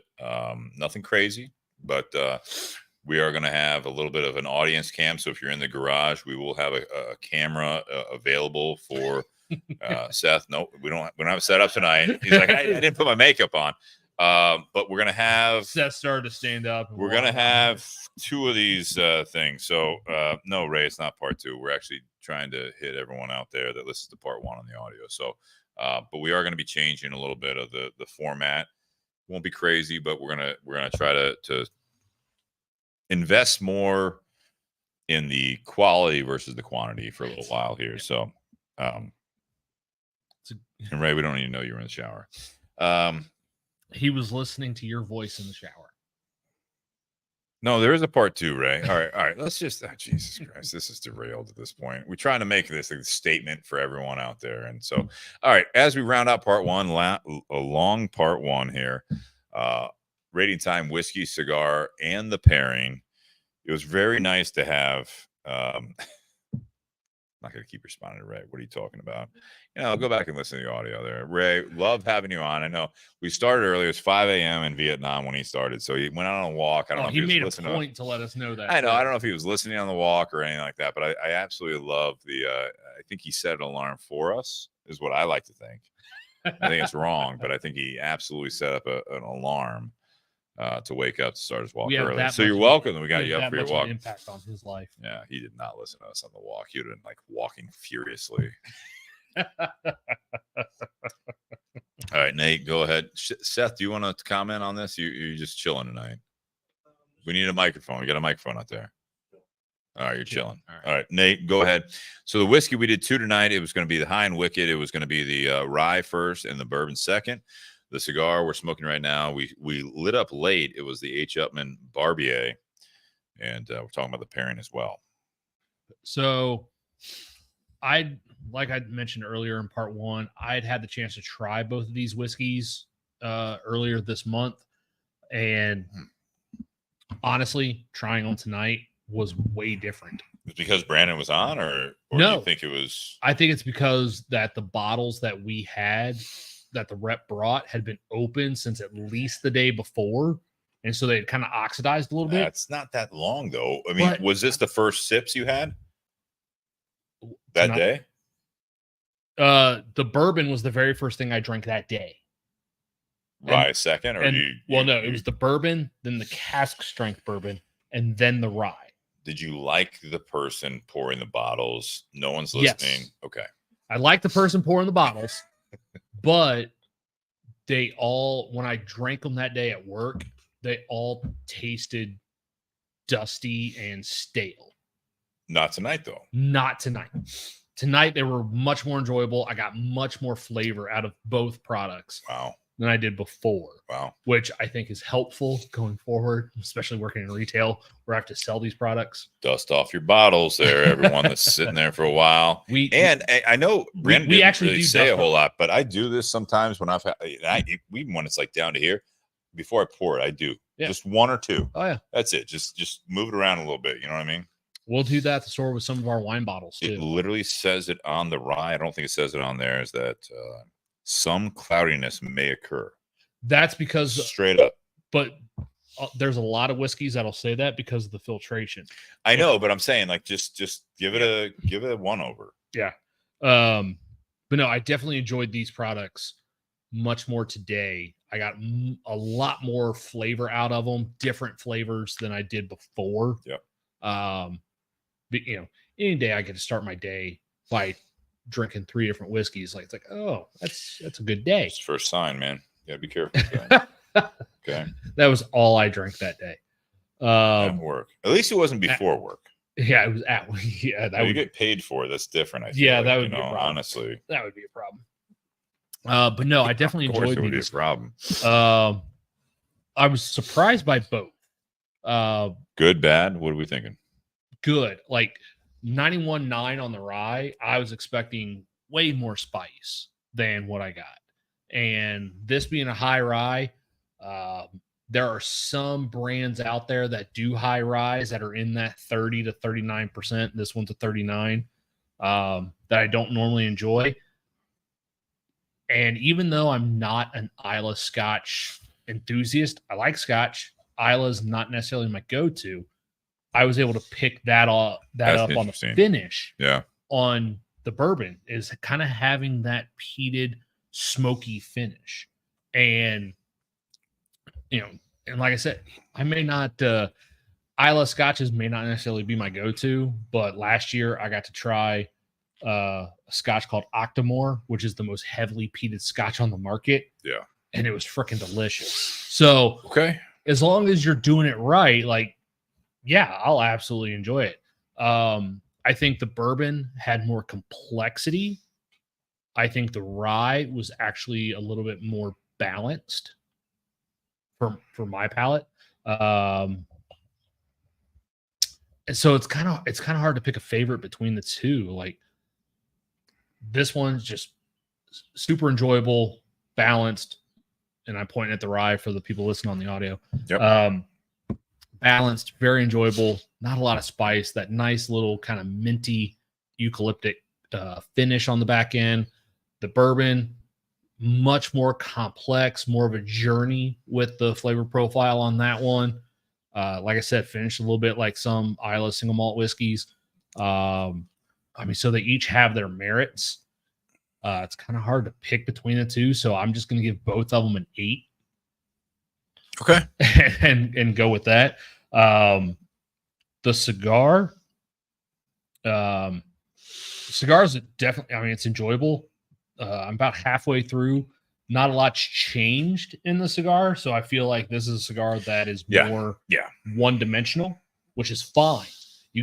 Some people ironically two-dimensional at once. Yeah, it's got two different wrappers, but it's a one-dimensional cigar. Yeah. Good point. But the smoking experience is very enjoyable. Mm-hmm. I'll give the cigar an 8 as well. 8's across the board so far. So far, I've only gone cigar and the bourbon. I haven't gone to the rye, so I can't rate that pairing yet. When I go cigar to bourbon, I get more sweetness out of the bourbon. Me too. I'm going to switch back to the rye. That's going to be next. And I'm out of a rocks glass at the moment. And I'm still drinking out of a Glencairn because I only got one glass. You know where they are. I know where they. Yes. Sorry to be a bad host. You're not. You're a great host. Pour out the water. That's a rocks glass. That's a really big rocks glass. It's Waterford. It's gorgeous. You could hurt someone. Did you say Waterford Crystal? Like Waterford the Glass Company? Yeah. Have you had their Irish whiskey?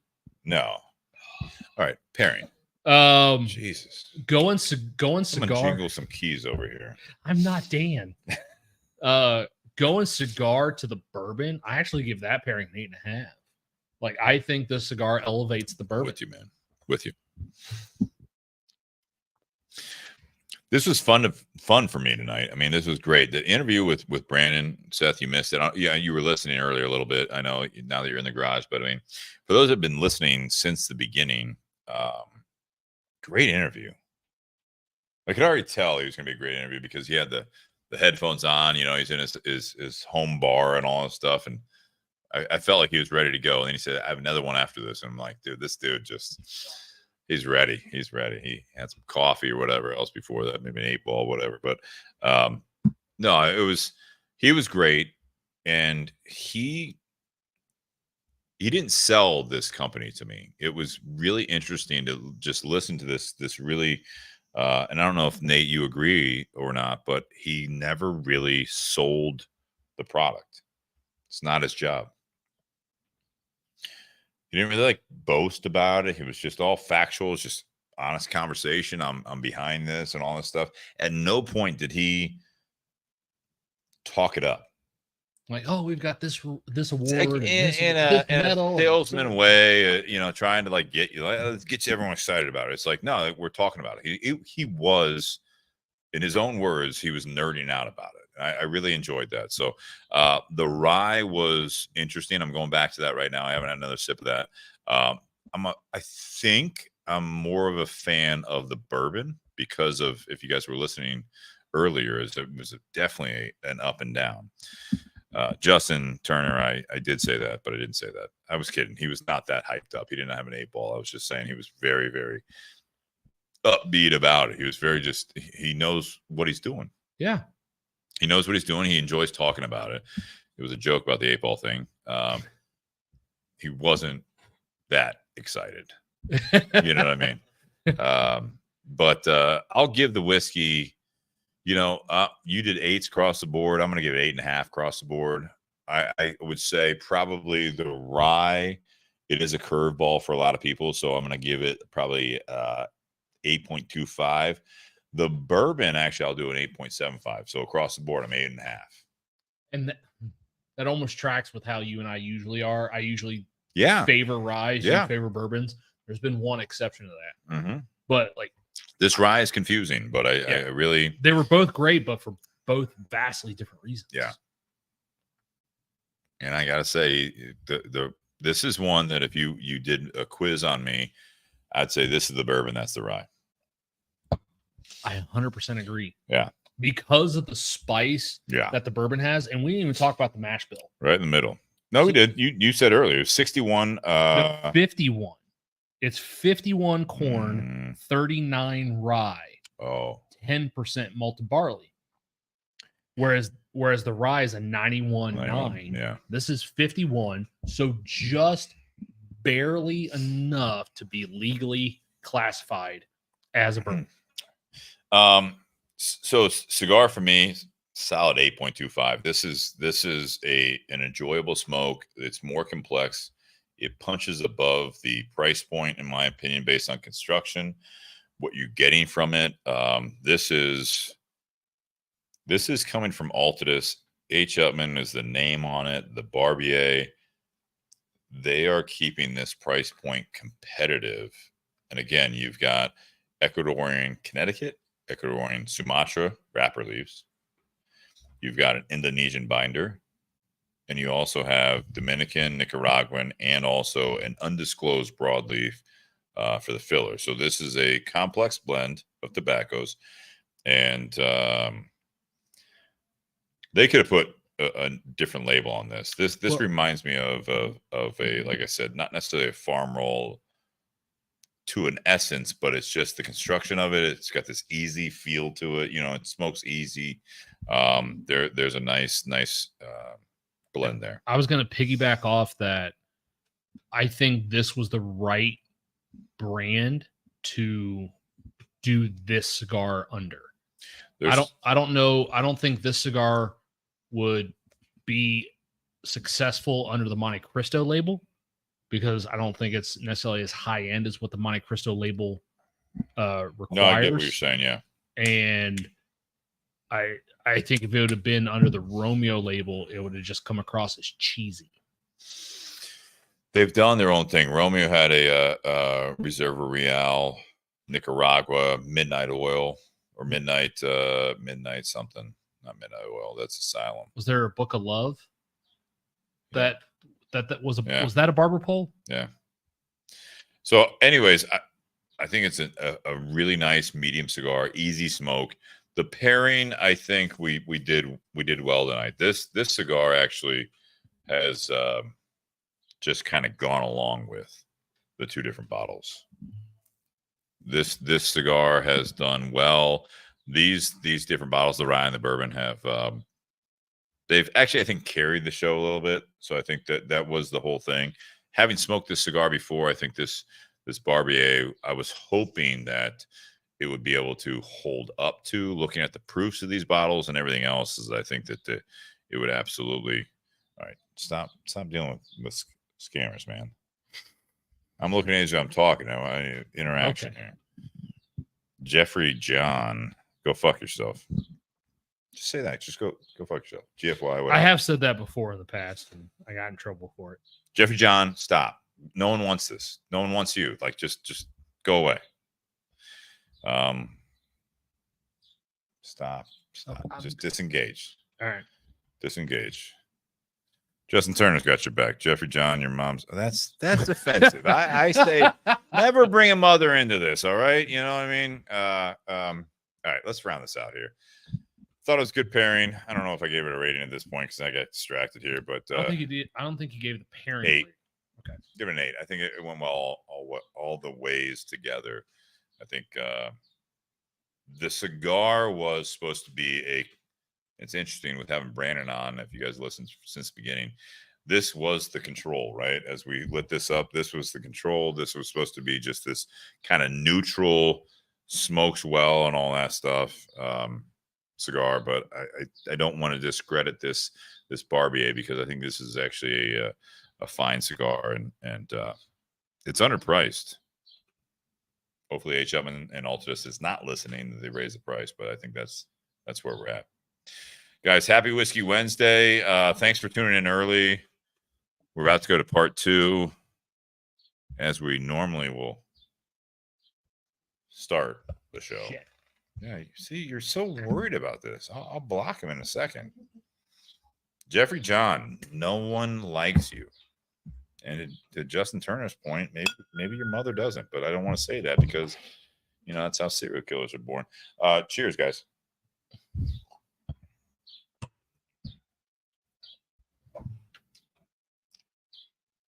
That is how serial, like sometimes, like like there's a common theme there. Oh yeah, there's always a tripping point. Oh, man. Can I block them from here? No, leave them on there. So like I can block people from, I can remove people from the community page. I don't think I can remove them from the podcast page. Just let them go, man. Well, it's like the third one he's tagged me in. So you're taking it personally? What? I hate spammers. I get them all the time. You can leave a comment. There you go. And everyone's like, "Hey, look at." Yeah, round 2, man. If you want to bring the mic out there, we're going to talk about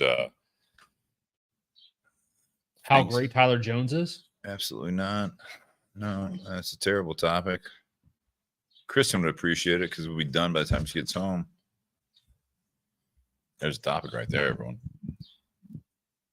It's interesting, though, if you look at the internet feed, normally when we start, it was great the whole way through. And then all of a sudden we got close to this. As soon as it hit close to that 8 o'clock mark. Yep. Jeffrey John, if you're listening, you've been banned. So hopefully you're not listening. I wish you would use your skills for good.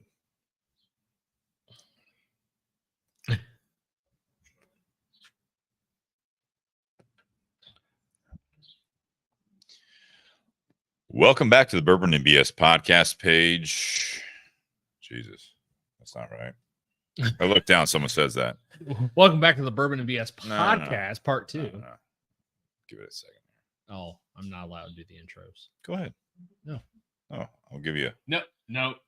5, 4. Just muted my channel, so it's all on you. It's all on you. I muted my channel. They can hear you on my mic. Barely. You better say something. Go ahead. Welcome back to part 2 of the Bourbon and BS podcast. I don't have your voice. No, but you said it wrong. Go ahead. Would you just fucking go? All right. Just trying to help you. We have a break next week. I just figured, Welcome back to the Bourbon BS podcast, everyone. This is episode 320, part 2, Beyond BS. We are talking about a topic tonight that kind of came up as we were talking, and actually Ray Cheshire put it out there, quality versus quantity. So this is something that we'll be talking about tonight. We talked about towards the end of part 1. Ray says, break next week. Yeah. Next week is Independence Day in this country here. And we're going to be taking a break. And we decided that we are going to go through this summer doing every other week, every other Wednesday. So we hope you guys can enjoy your Whiskey Wednesdays with each other.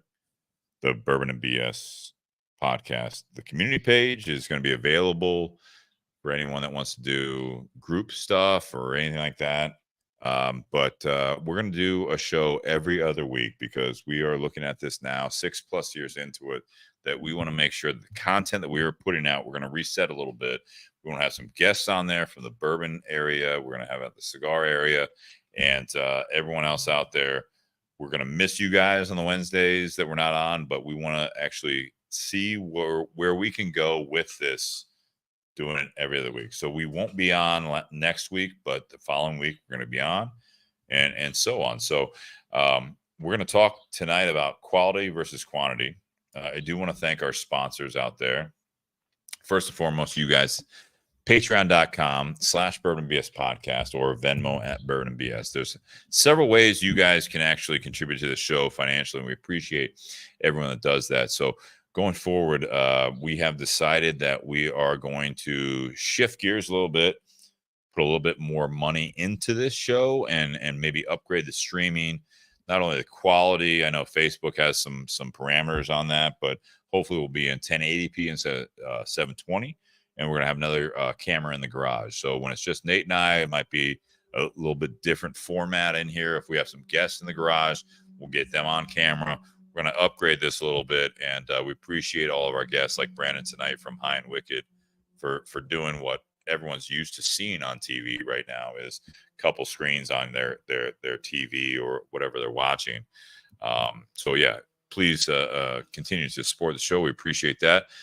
We appreciate Tinder Box at Easton. We're still smoking this Upmann Barbier, which is a special edition from them. And we kind of lit up late tonight because we were talking to just special edition. Is it like limited time offer or? No, not to my knowledge. So this is readily available, but it's a special edition cigar. So maybe they will run out eventually, but this is going to be something that is available regularly. But it's not like it's not something like, hey, we got 3,000 boxes. Not limited, special. So I think special edition typically means does it sell well for them? We'll discontinue if it doesn't. Okay. So and Altadis USA, who also does this cigar, will be lighting up the H. Upmann Banker after this. One of their many brands, Monte Cristo, Romeo, Aging Room, H. Upmann, among others. So check them out, Altadis USA. We talked about this towards the end of part 1, if you're listening to the audio, but it's actually phenomenal that some of these big companies are teaming up with other factories, as well as, in my opinion, pumping up their factories to put out some great smokes. That some brands that we talked about, like H. Upmann, that was just kind of trailing off. You know what I mean? So. And also be a cigar company. We appreciate that. Buyjack.com, which has not been trailing off. Buyjack.com/bourbon and BS. Nate, you've got the BS raglan or the 3/4 sleeve shirt on. One of the many colors that comes in. I have a limited edition, no longer available. The charity shirt. Pour one more, light up another. We'll figure this out together. T-shirt for the podcast. But there's other colors on there, so definitely check that out. I'm going to go back to the topic here. Quality versus quantity.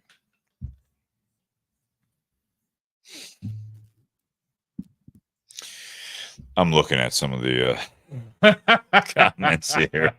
Ray. Yeah. And, Bobby Crow, you said there, yeah, absolutely. Let there be a remote guest more and more, like a fan cam. Yeah, that's what we want to do. I mean, we want to get part 2 about Here's you guys. Your answer, Steve. Ooh, so it is the Sumatra first. Yep. Because I went to take the band off. Explain what you did.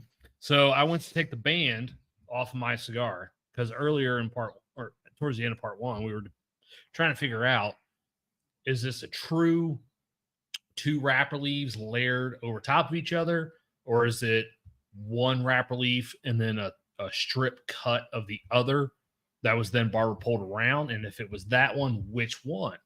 Was the Sumatra the base and the shade the stripe, or was it the other way around? Was the shade the base and the Sumatra the stripe? So I pulled off my band and the glue started to peel off one of the wrappers. So to answer the question that we were debating in part one, the Ecuadorian Sumatra, the darker wrapper, that is the wrapper that goes the entire length of the cigar. It is then the shade that is layered over top of it, which means as you smoke the cigar the entire way through, you're going to get that Sumatra wrapper primarily, but then you'll also get a little bit of that shade in there as well. And you didn't destroy the cigar trying to do that. No, I mean, it's fine. Everything's fine. Everything's fine. It's all good. But it is surprising because we couldn't figure it out. Yeah, because there were times where it looked like it was one way or the other. Yep. I threw out a an invite there. We'll see what happens there. All right, part two. Normally we go beyond the BS, and this is one of those, I guess, topics of conversation that we really didn't have anything. That's why we're going to every other week, because this is quality versus quantity. And that goes with a lot of things that you do every day in your life, right? But with this specifically is that we would be happy to do this every other week or every week. We'd be happy to do this as much as there is a need there. But it seems as though as we've gone through the last 6+ years, we have seen upticks and downticks of response from that. So this is a choice that we've made, and we rely on you guys in a sense. We do a bit of work, and now you're going the other way. So you don't know what you're doing with this. So He's talking about a cigar. He's a sleuth at this point. So the Sumatra wrapper just cracked, and underneath it's the shade. So shit, this may actually be 2 leaves staggered and rolled together. You have not helped anyone at this point. No, I think by seeing both, we can narrow it down to it's both leaves wrapped over top of each other. 50-50? So, like, they cut both wrapper leaves and then just staggered them off and then rolled the cigar over both. So there are some times where one's over top of the other. Okay. Good for you, Altadis. I think they know what they're doing. So quality versus quantity. Obviously, this show as a context, right? This is something that I feel the same way sometimes. I can miss something that's a daily show. I can miss something that is a weekly thing. This day and age, I think that sometimes, not saying, and God forbid you do this, I would not encourage you to do this, is binge this show. If you are going back on episode, YouTube or Facebook, 2 to 3 hours, we're talking 2.5, 3 hours, honestly. If you binge this show, I will encourage you to break away from it, because that is a lot. If you're listening to 6, 9, 12 hours, that's a full day of listening. You just don't. Just listen to it on 2x. Still 6 hours. Don't. Just enjoy it as it comes out. This is the way we used to do it when we were younger. Binging something, if you binge this show, chances are you're doing it alone. This is not something that you binge. You sit down with your significant other. No, God, no. Jesus Christ. If you do that, I don't know. Maybe, honestly, some episodes might be good. Part 2s, yeah, might be good. Just listen. If you're going to binge it, fast forward. I'm going to try to figure out how you can, I can just tell you when part 2 happens. But overall, you do not want to listen to us. And I feel like no one's going to argue with that for more than one episode at a time. But we appreciate everyone listening to this. But I think the quality versus quantity thing is age old, and it's also overlooked a lot of times. I think sometimes quantity is a positive, right? So you got to keep showing up. You got to keep going into work. You got to keep doing what you're doing with, I think, with a mindset, or at least an essence of quality. Sometimes I think quantity in people's minds, I'm still doing it, I'm still showing up, and the quality starts going down, right? So this is one of those things, is that I think that quality versus quantity, it's not always one or the other. I think there's a little bit of a balance there. I think that you do one good thing, like one amazing thing for your, whatever it might be, for your job, or for your significant other, for your kids, whatever it is. You're like, all right, I'm good for a while. No, you're not. You know what I mean? This is not like I gave them a 10, and normally on a regular, I'm going to give them a 6, not a 5. It's a 6.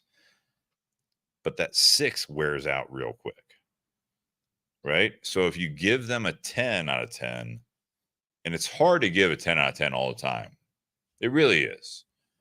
But if you give a 9 or an 8, like, now you're fluctuating, but the effort's there, right? Yeah. So it's like you can do all these things, but if you start just looking at it as like quality versus quantity, depending on the arena or what you're dealing with, is that sometimes showing up you think might be enough, but that's like the first step.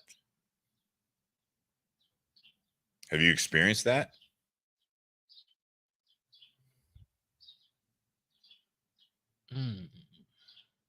I think I'm looking at Nate right now. I think Putting him on the spot here. Well, I think we all experience that in our daily lives. Like, agreed. When we go to work, like, there are some days that we go to work and we're just absolutely on it. We're energetic, we're focused, and we're enthusiastic, and we're doing absolutely the best that we can. And then there are days where we just show up and, like, we just try and get through the day, try and do whatever it takes to get through the day. Not necessarily bare minimum,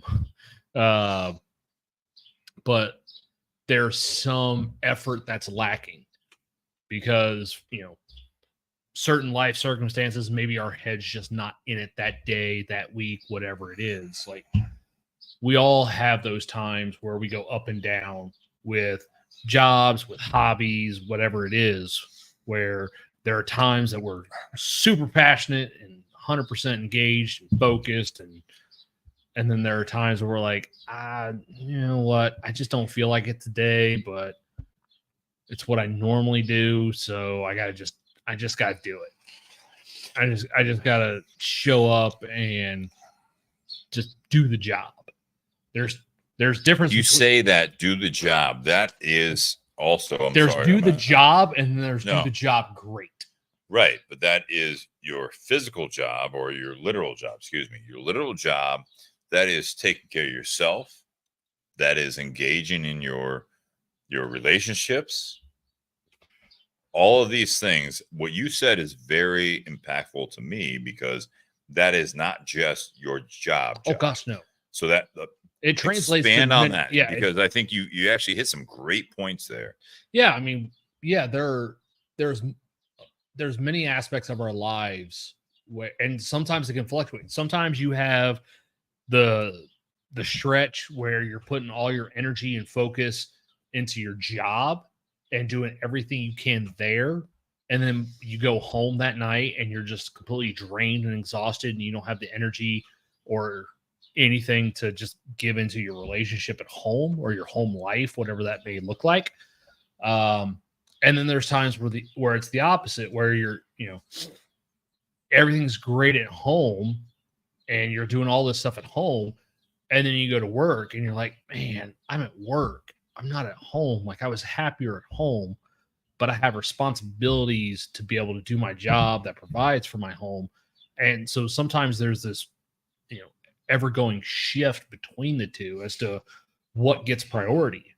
And sometimes you have a significant other that'll sit there and call you out on that. Like, you're doing all this, you're always excited about talking bourbon or talking wine at work, or you're always excited talking to random strangers about cigars. And then you come home and like, you don't want to talk to me.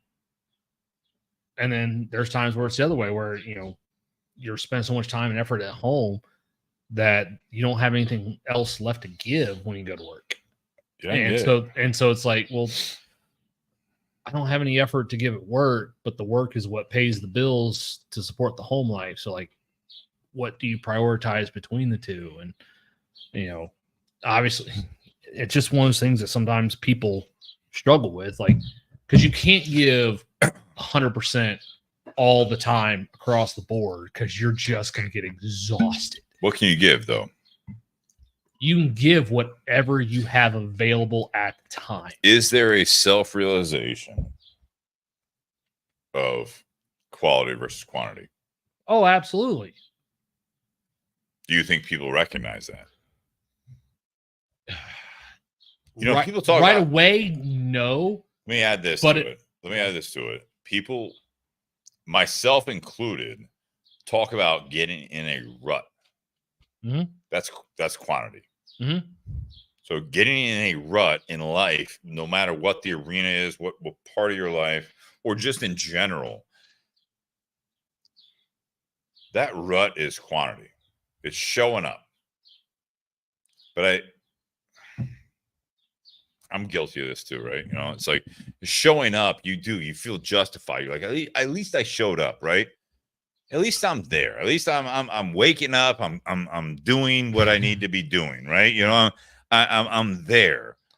And as a friend, you do that. Obviously, significant other, whatever. That's, in my opinion, the most important part, and where we struggle probably the most, because again, we always talk about on this show is that it is here, really local, and then expands out, right? Primary, secondary, if you're showing up, and I got Bobby Crow in the background. I'm sorry about this, Nate. I feel like we'll see where this goes.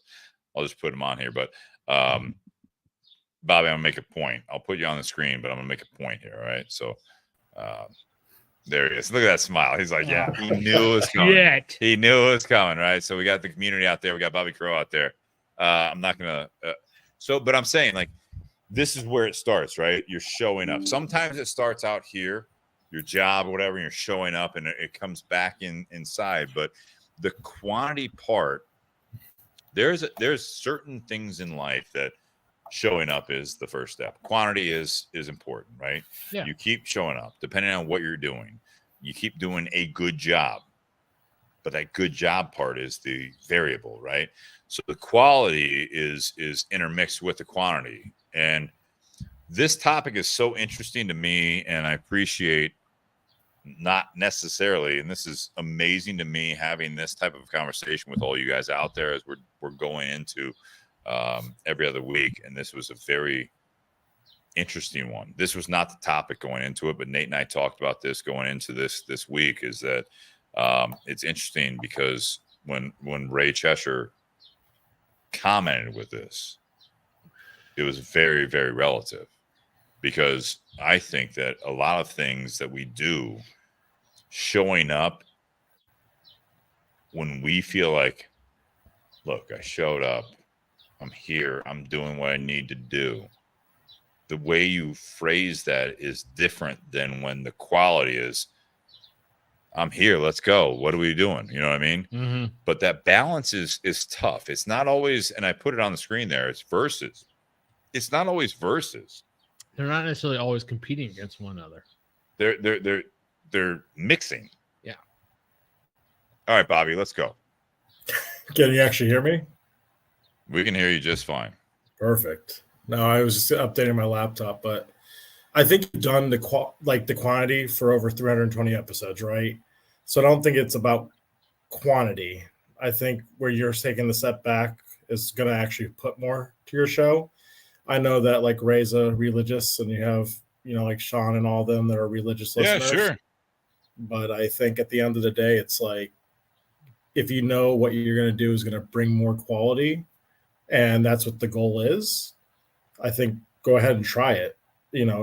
I think there's very few podcasts or very few shows that have even accomplished over 20 episodes or 10 episodes, right? So I think people will forget that you do this every week. And I think it doesn't matter what advice I give, or Ray, or even Nate, right? I think at the end of the day, it's what you actually believe in for the show and what you want to accomplish. Steve. Yeah. Yeah. No, it's funny. I saw Sean's, Sean Anderson, who is a regular Patreon contribution, right?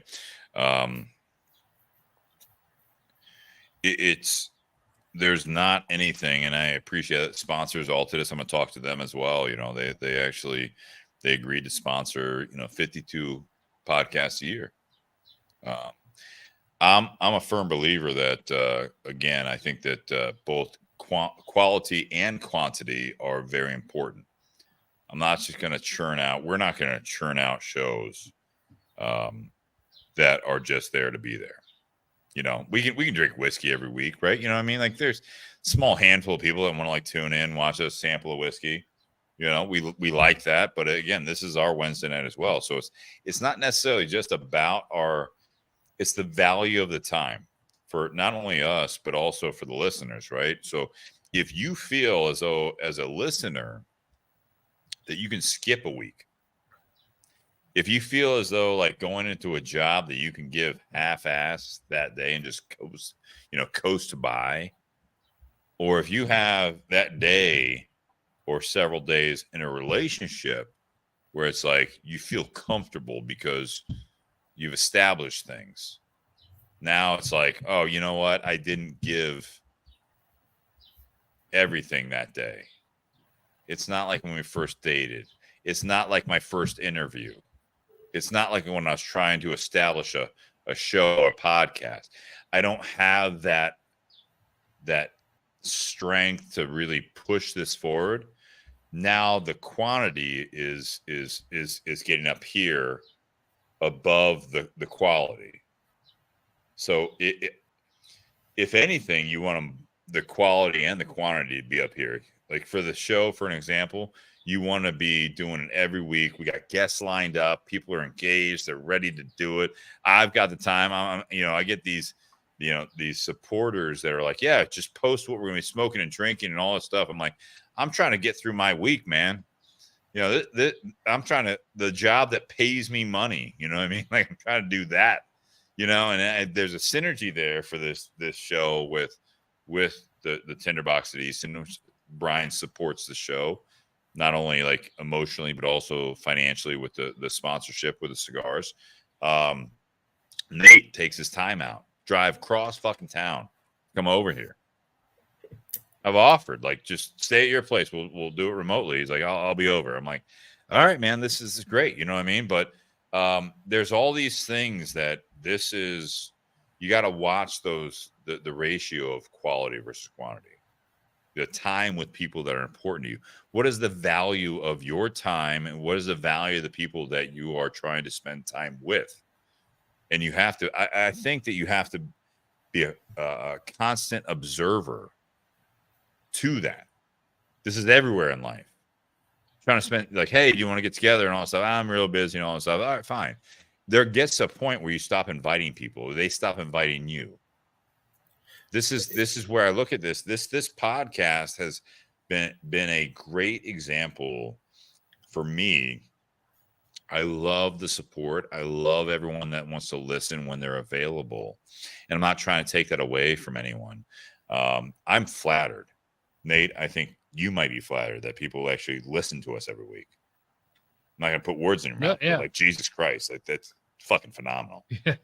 We're not celebrities or anything like that, but it's you listen to that, and when you start talking about this, and I see some of the comments coming through, and it's oh, they're going every other week. It's oh, well, if we were making money financially, it was a obligation. This is still been a point where the value to me, and Nate, I will turn to you on this one, but I've always said it. If one person gets value out of this show every week, that makes it worthwhile to me. Whether it be Nate, whether it be myself, or someone listening. It's been very enjoyable to do this show, and we're going to continue doing it. What do you think? Well, no, I agree. I mean, this is one of the things that I do look forward to, even though this is truly, when you look at my schedule, Wednesdays are the one day off that I have. The only thing I have going on is I know I need to be at Steve's house at 7:00 on Wednesday night. 6:00, 5:39. Tonight was a little earlier. This works out great, though, by the way. Oh, yeah. Fucking great. I went to the gym in the morning. I hated it. I used to do it all the time. I hated this. I'm at the gym. I'm like, I am not as strong in the morning. This sucks. Well, like I had to, so even though today was my day off, I had to take Jess to the eye doctor because she had an eye doctor's appointment. And then I just hung out near campus, parked my car on a street, and just smoked a cigar in my car. And Ray's comment. And then I'm put it on the screen. This is I think he's fucking with me, but with him, I don't know. He's being real. I think he's fucking around, but I think he's also being real. Ray, I love you, man. Yeah, you can text me on Wednesdays when we're not on, man. But no, like I'll do a FaceTime with you real quick. On the way home, brother. On the way home, I was like, "Hey, there's a chance, because of the show tonight. Like, I might get home before 10:00. Usually it's what time is it? It's 8:15. Usually it's like usually it's 11. Usually it's like midnight before I get home. It's like I might be home before 10:00, and it's like cool. Like I don't have to get up. Well, maybe that's part of it too, right? Like, but so maybe that's what we learn. I still, like this is one of those things where even though I have a lot on my plate, it's still something I enjoy doing because I get more out of sitting in the garage, talking with Steve and the listeners, drinking whiskey and smoking cigars than I do just sitting on my back patio drinking whiskey and smoking cigars. There's that conversation. There's that time together, even though there's a lot of weeks where it's like having a hard conversation after the show, Steve just absolutely busts my balls about something. Sometimes, Sean, and I have kids. This is the most adult male interaction I get, period. I understand that. Follow-up comment, Justin Turner. Yeah. Yes. Yes. I agree with that one. Still there for you guys. Like we still have a community of almost like 1,700 members.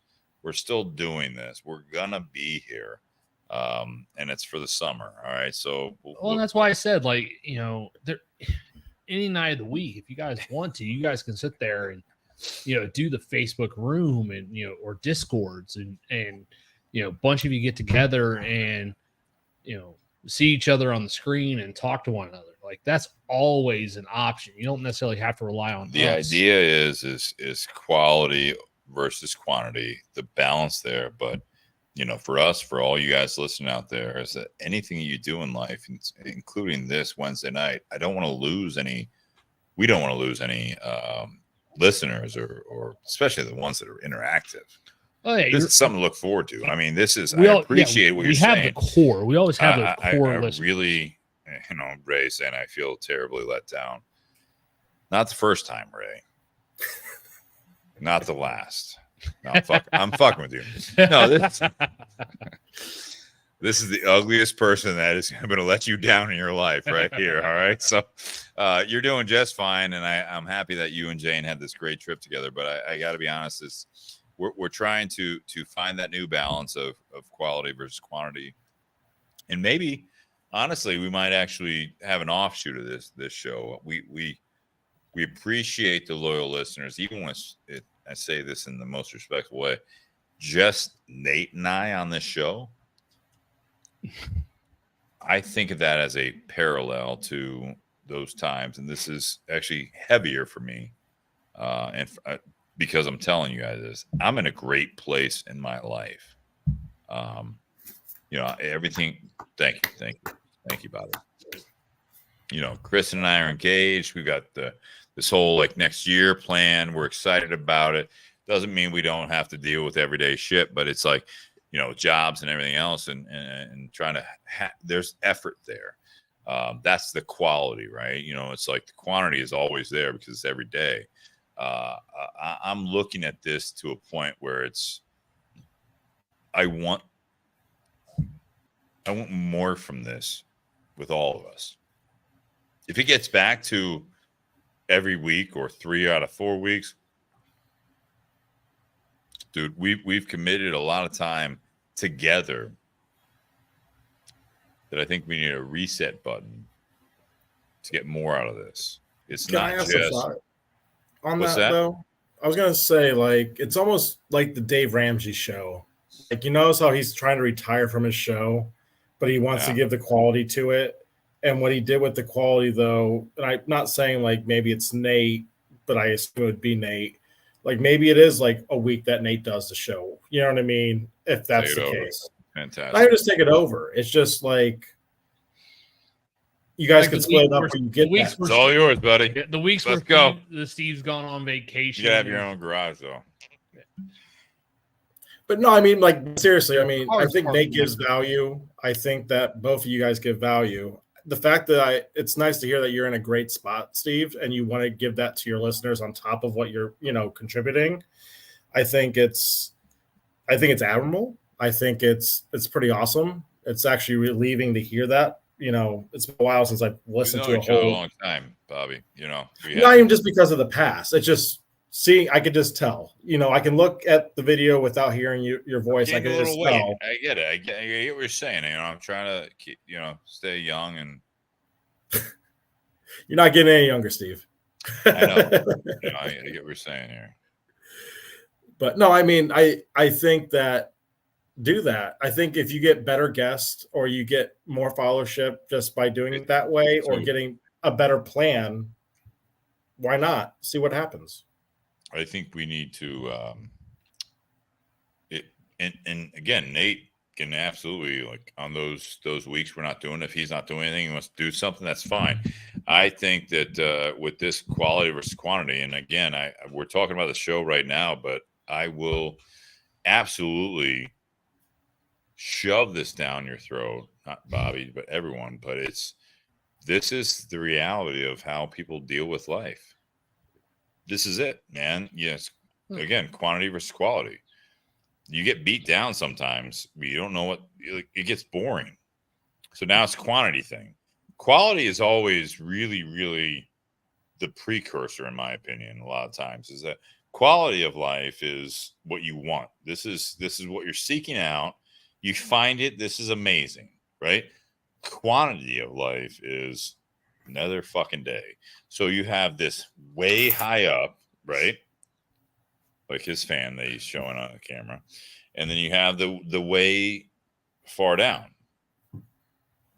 Day in, day out is a quantity thing. And I think that sometimes we go into it, this is a great, I say metaphor, but I think it's a great parallel to the fact that work, home life, you're just yourself. This is something that I feel as though is very, very in your face all the time. And we make all the excuses for either side of it. Doing better quality because I need to advance. I need to do something better. I need to accomplish this goal. Quantity is you've accomplished this. Now you're just I'm trying to keep that. And Bobby, I see your face right now, and I know you're gonna disagree with me because you're always looking for the quality. I know you. I know that, and I appreciate that about you. But you think you gotta I have a agree to little bit quality? of sympathy or empathy for everyone else. That, am I saying this wrong? That when things are going well and you've accomplished the quality, that quantity takes over.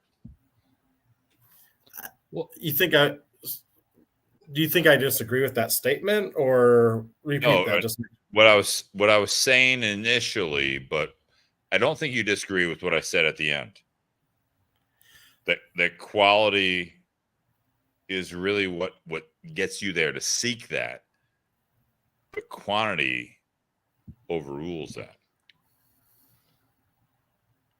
I think while Bobby's I guess thinking, I was going to say while Bobby's thinking of what to say, like if we could sit there, if we had special guests planned out, like Right there.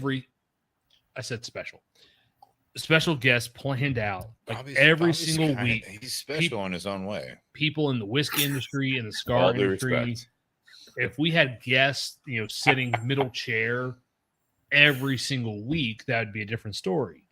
When it's just the two of us, those are the weeks where we feel like sometimes we let you guys down because it's just Steve and myself. Yeah. It's good shows, though. Sometimes those are some of the best ones, but, a lot of the topics sometimes become repetitive. We always go back to some of the same things. What I was talking about, though, was like everyday life, though. You know what I mean? Like, so I feel there's a parallel there between,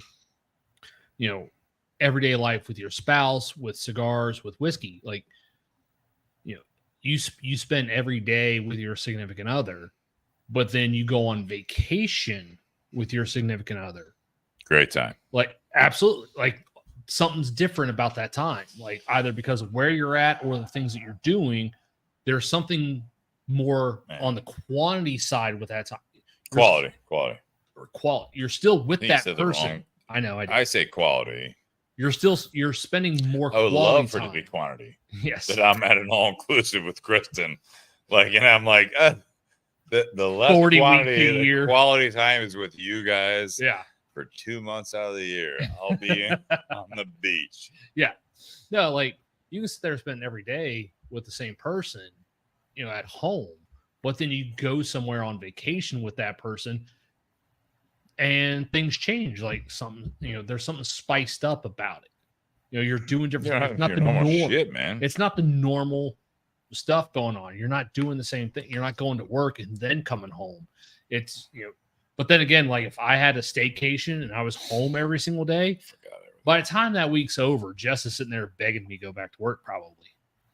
And it's the same. I think it's the same thing with whiskey and cigars. Like you sit there and, you go to the liquor store and you buy a $20 bottle and you sit there and you just drink that bottle every day for the next week. It's like, all right, that was a good bottle. Or you buy like one nicer bottle, but you nurse that bottle for the next month. Those experiences with that bottle all of a sudden are a little bit deeper. Or instead of smoking 5 cigars in a day, you smoke 2 just absolutely fantastic cigars. That the 2 cigars are the same price point as those 5 together. Like it's a different experience doing less, but better experience. I guess to be. By the way, Bobby, is this a new, do you have like a light ring around you? Like, what's going on here? No, this is my computer. I'm in my office. It's like 100 degrees in Texas, and the windows. Not an office. That's a big room. Is that a family room? This is my office. It's like, all right. So you have like Hollywood lights there. Like, I feel like it's on your face. Studio lights. Remember, Bobby lives larger than us. I know. But this is my guest house. To play devil's advocate, though, I think is it more internal that you think that your quality is lower than your quantity right now? Because Okay. Because if that would be more towards whatever all the comments are saying. They do look forward to the Wednesdays. They do look forward to seeing it like religiously, right? At the end of the day, Bobby, though, I got to be honest though, and to everyone listening out there, I love that. This means a lot to us. This means a lot to me that people are actually they look forward to Wednesdays. They block their Wednesday nights off because there are weeks where Nate and I are just looking at each other and we're like, all right, what are we going to talk about? We still put together a show, but it's like you can miss a Wednesday. We're going to be back next week. That's not worth our time, right? So it's not a negative. It's literally like, how do we balance that part of it? I actually appreciate some of these guys and I hope girls. you not just. I think you appreciate everyone. I don't think it's just No. some. Let me finish. I appreciate them saying that because Okay. just like anything else with quantity, and this goes back to the job, the relationship, whatever. When there's quantity there, there's no expression. There's less expression for a thank you or a gratitude, right? When you expect it, there's less gratitude until you take it away. Not what we're doing. I'm just saying that there is something there is that when you feel that someone is taking you for granted, no matter what it is, you're putting in work, like Nate was talking about. You're living your life trying to take the best care of yourself or your significant other. All of these aspects is when you don't feel appreciated. Eventually, there will be a trigger point where there will be less appreciation on your side that you don't feel appreciated. I look at it as that you have to live your life positively to a point that these things don't really bother you. We've done that to a point where we've actually, and I'm not complaining at any point. We've loved doing this show. This is literally a reset button to the point that maybe we're doing this incorrectly. Do you think it's because you're not getting you're getting value from everybody in like the comments or what they're saying? Is it that you are hoping more of a income value where you feel like that if you do a better quality, I understand what you're saying. So currently right now, this is the reality right now is that because, all right, so to speak to that end point, there is no income that we are bringing in. We are covering costs going through this. And what we talked about, and I pushed for it a little bit more, is that we are going to introduce another camera into the garage. There's more streaming cost to it. That being said, is right now in my life is that I have luckily, and I enjoy sharing my home with Kristen, my fiance. Tonight, she's out enjoying it because she knows I was busy. I can literally in my left ear hear my dog barking, and it's great. All right. So to me, what's the value there? So I can do this scheduled, but if I have to every week do this for what we get out of this as a community, as people that are listening and all that stuff, I love being a part of this community that people are getting from it. But when you don't listen, because you can choose to not listen, because you might be busy, but you'll check out next week. Call me out on it. I have 2 kids. So I'm about to have a third in October, right? There's some weeks I miss. I know that. And that's fine. So that's where it's like, I understand our demographic that you might be free one week and we're not on. We give you this platform that the community page you can actually be a part of, and you can start like Bobby. When was the last time you met Ray Cheshire face to face? I've never met him face to face, but I've talked to him multiple times over the phone or on WhatsApp because he's a good guy. That's what we're doing. That's what we're doing. That's what I want. That's the quality over the quantity. We're still going to do this show, and it's not just about the show. I wanted this topic to be about everything in life, but that's the reality of it. People know, I guess do you want to get brand ambassadors? Like brand ambassadors to help? I know you and I talked about that. Yeah, absolutely. Because like if you're going to do that, I mean, because I feel like in the beginning it was more about control for you. And I think now you want to open it more to the community. I'm not saying control in a bad way. I think it's just the quality that you want to bring, right? I think that you and Nate give a good balance. But if you want to have more of that community pushing that or setting up something or doing a SteamYard or doing a Discord, I think you need to at least set the parameters for the community. I don't think you just let it go loose where the community just kind of goes to a different way of doing it, right? I think if you set that up, anarchy. Let's go.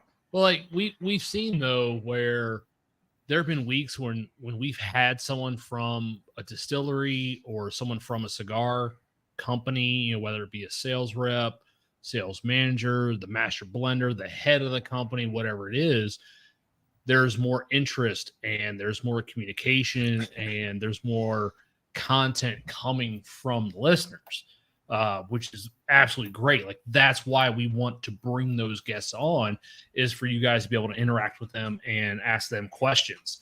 And yes, there are also some weeks where on part 2, some people enjoy where it's just the two of us. It's just Steve and myself. I don't want. That's terrible. But like, don't laugh, Seth. Jesus Christ. You're just happy to be in the garage. Yeah, go fuck yourself, Seth. I get a night out. Seth, yeah. Seth's happy to not be at home. He's gonna tell Sarah. He's like, "Yeah, I'm going over to Steve's garage next week." He's gonna be like, "Well, that's fine," but he's gonna be sitting out here. He's gonna be just walking around the neighborhood. driveway. Seth's just gonna be walking around the neighborhood back there in the back with Sean Wilkinson. And I'm gonna show up on the softball, and Sarah's like, "Seth there?" I'm like, "I don't know how to answer this."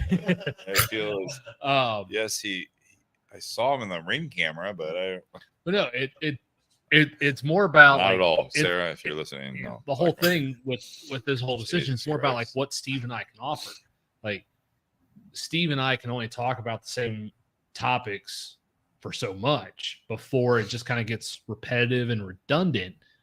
And there are weeks where our listeners don't get much out of it. There are also weeks where that happens and Steve and I don't get much out of it. And we sit there after the cameras go off and we just look at each other and we're like, I gotta be honest, man. Like, was that worth doing a show? Like, what did I gotta be honest though, is that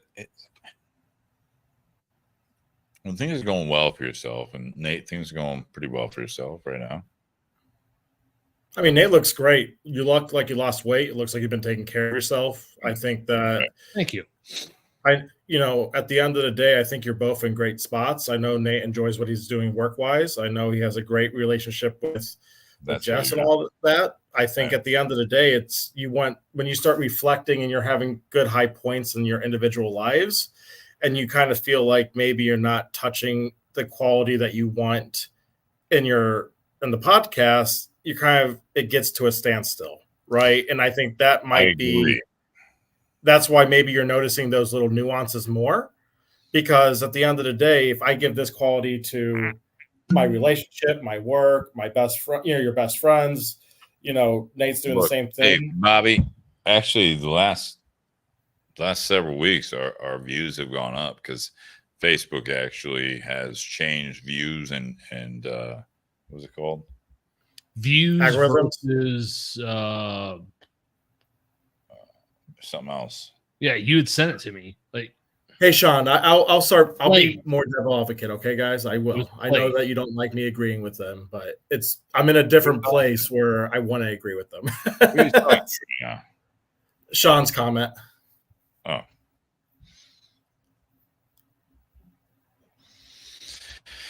Well, I mean, I feel like if you got, Ray knows me from the beginning. Oddly enough, Sean, Bobby is normally not the most agreeable.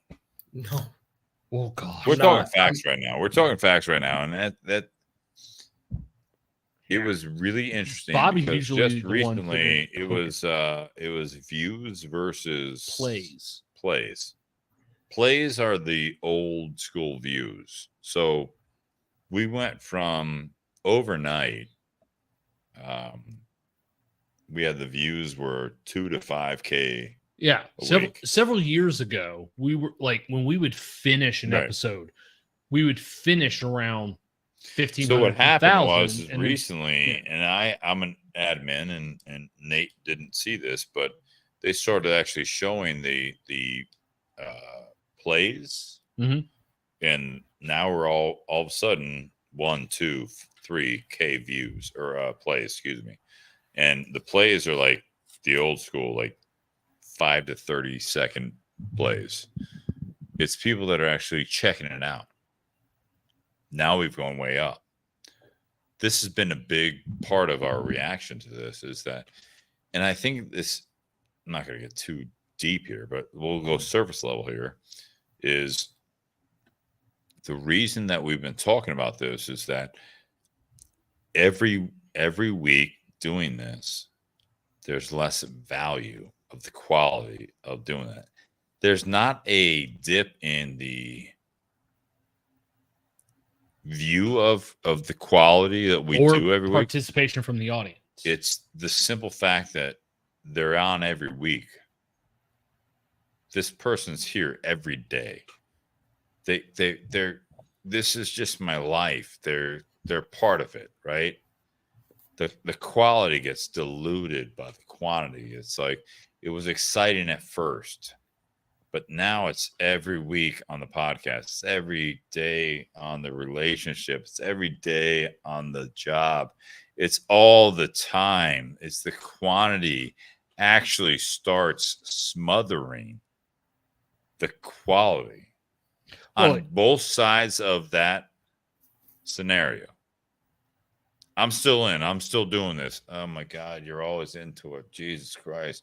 I'm always here. I'm always doing that. Yeah, but you're not paying attention to the things that are important. I can spin this thing so many ways. Quality versus quantity. The appreciation factor should be preached more. Do you feel that you're not appreciated? Me, no. No. It's not about me. I'm having the talking point here, right? Mm-hmm. No, I don't. I have in my past. Sure, Jesus Christ, I hate this fucking virus. Hey, July 4th is coming up anyway. Our sponsors of America are actually. No, I think at the end I of get the what day, you're saying. No, I don't personally. I look at it as that's a quicksand type of thing where if you put the effort in and you're not being appreciated, there's not a two-way street, right? Sure. I mean, like I said, at the end of the day, you got to do what's best for you guys, and if you want to do the quality, that's up to you. It doesn't matter what we say as viewers or as if we want to see you every week, it doesn't matter, right? That's your call. I do. It's been so long since I've even got to even talk on the podcast. It's probably been 4 years since I actually talked on the podcast. So for me, it's like your calendar. Say what? Check your calendar. You've been on more recently than 4 years. On the actually talking during the podcast, I think it's probably been 3, maybe. All right. Not since I've had Julian, I haven't been on it. Julian turns 4 in September. Shit, man. Time flies. There you go. But if you want to do more quality, or if you want to have better subject matter, or if you want to talk about more random things than just more of the BS, side, more about the BS maybe should be your separate Facebook group. I think it's. So we've talked about that. We talked about that with a part 2 doing community people like yourself. Like I could talk about anything, that. I could talk about houses. I could talk about whiskey. I could talk about now kids because I've had them. I could talk about, switching careers and jobs and different companies because we've gone through that, since leaving Verizon to AT&T. Marriage. I hope it's successful. My wife is, hopefully still currently successful marriage. Yes. I'm not saying you left that. Shoot himself in the foot. I'm not saying you left that to the last thing. I'm just. No, but I think a lot of the other things. Yeah, so I have no problem You just found your person, man. I mean, yeah. I mean, Holly is my person. Funny, I actually talked to Jonathan, and me and Jonathan are going to hang out when he gets back from there because he lives like 35 minutes now from me. 40 minutes. Aaron. Jonathan Aaron. Yeah, he's in Oregon.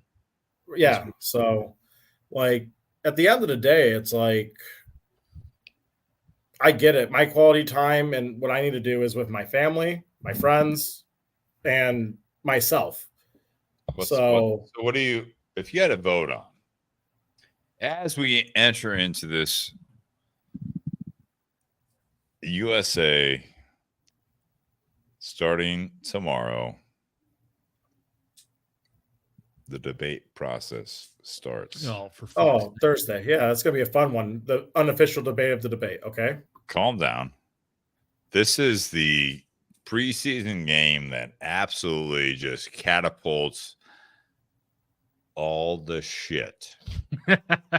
I am not asking you,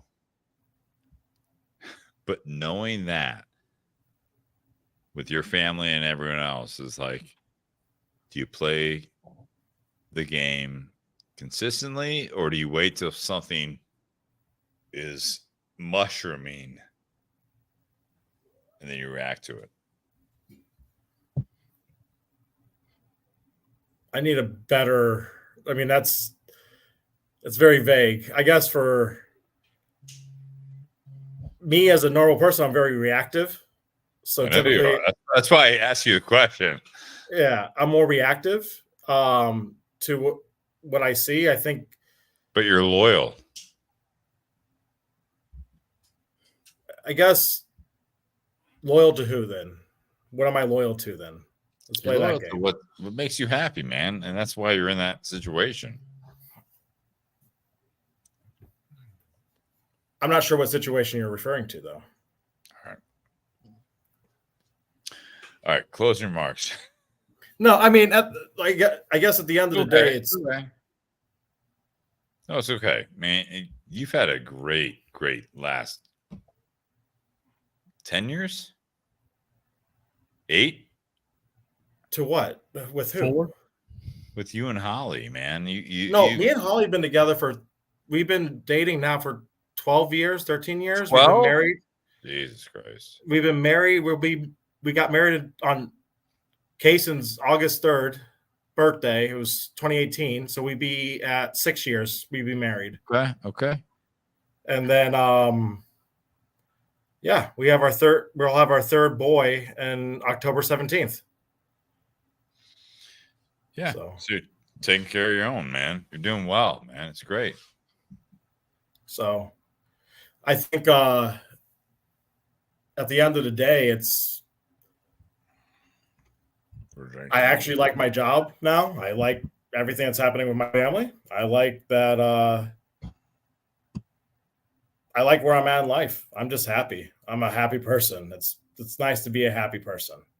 We're sorry to hear about that. You broke up when you were saying that. You're what? I'm a very happy person. You saw that when I saw you to drop off the hat that doesn't fit your head. Yeah, I got a big head, man. Everyone thought, even the guys in the shop were like, "Yeah, that should fit you." I'm like, "No, I got a Zyder head, man.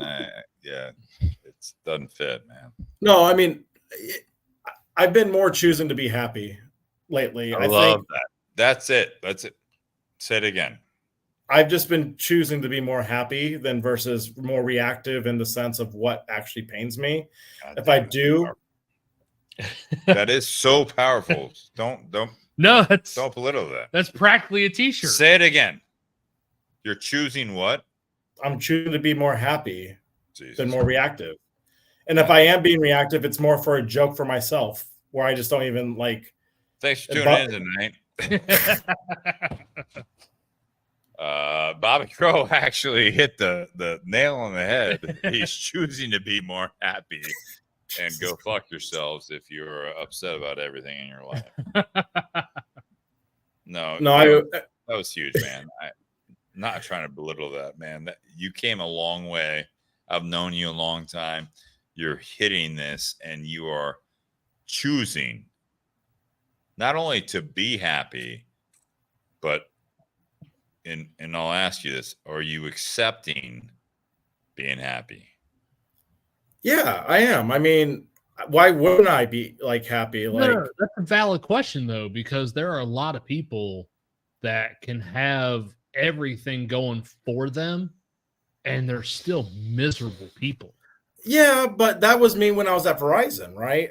I had money, I had the wife of my dreams, I had my kids, but I was still not happy, right? Because I was at the end of the day, you just have to look at Damn it. What is the common factor? I'm saying that. It's the drinking game. God damn I it. got you. So But it's you wouldn't. at the end of the day, I just want to see you guys. God Quantity- damn it. quantity I don't versus- have- I don't have any. Quantity versus quality. He's a quantity guy, right? He there. is a quantity guy. He's a quality guy too, though, for other reasons. God damn it! But seriously, it's I'm in a good spot. I just think when I was Love watching that. tonight regarding like I didn't know the episode was going to turn into this is what was being discussed because I missed a couple weeks. But at the end of the day, because you're going to keep drinking on my thing, just come back to old Bobby because that makes me happy. Just a sip. The bartender sip. Stop saying end of the day, man. It turns into I could tell that you're happy, Steve. I know you're in a good spot. I know that Nate's happy. He's doing well. He's looking better. That's at least I could tell from all the episodes that you've been taking care of yourself. It was more. great, man. And so just from a visual perspective, not digesting the episodes, like maybe I'm that 1 minute to 2 minute hit when I log in and look. I think that whatever you guys decide with quality is going to be great. I think that if you want to reach out to the community to get better quality, you should. If you were trying to find different viewerships or different talking points, every other week, it's for us and it's for you guys. You guys enjoy every other week. Just do your shit, right? And we're gonna enjoy our lives. No one's making millions of dollars off of this. Well, like Ray Cheshire in one of his comments had mentioned, like, you think Jimmy Fallon ever gets tired of this? And it's like, well, hold on. Jimmy Fallon has a whole team of people doing everything. They're writing all the jokes. They're setting up all the guests. Like, all he has to do is go out there and say he's lines. Drunk. It's been proven. Yeah. Now, which I can relate to. If we had as many different guests as Jimmy Fallon has on his show, then yeah, we'd keep doing it. I mean, hell, we'd do it every single day if we had as many guests as he did and we were getting paid millions of dollars. Brother. Sure, we'd do it every single day. But that's not the case. We want to provide the It's best. really frustrating because I feel like we're like better show. I agree. But we want to be able to. Bobby, if you were famous, this would be a great show. Yeah. We also want to provide. If I was. One day you'll see. Yeah. We'll see what happens after James Cup again.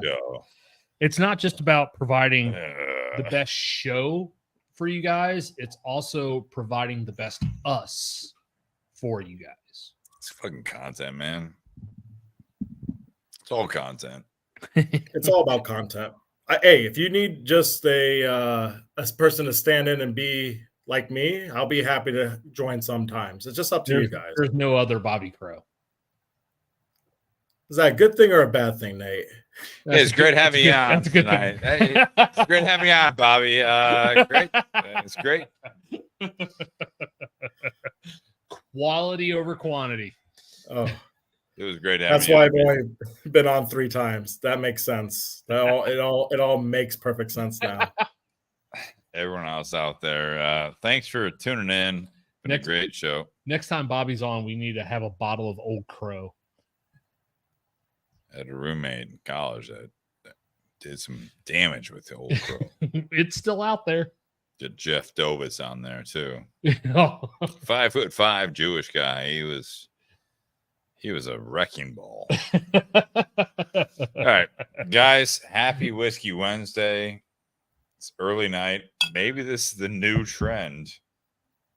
We will be supporting the American holiday of Independence Day. Goddamn right. Yeah. So will you guys be on the 13th then next? Yes. We'll be on. What's that? Anything lined up? We'll figure it out. I'll reach out to you, man. No, I'm not saying for me. I was just curious if you actually had something lined up. Yeah, sure. Figured out hours before. Stuff in the works. Guys, happy Whiskey Wednesday. Enjoy your week. Enjoy 4th of July. Ray Cheshire in Vietnam. Weep about it. we will have some posts out there, and because for those who don't know, Ray's originally from the UK. Bobby, it was great having you on, man. I appreciate you guys. Don't feel underappreciated. Never do, man. Never do.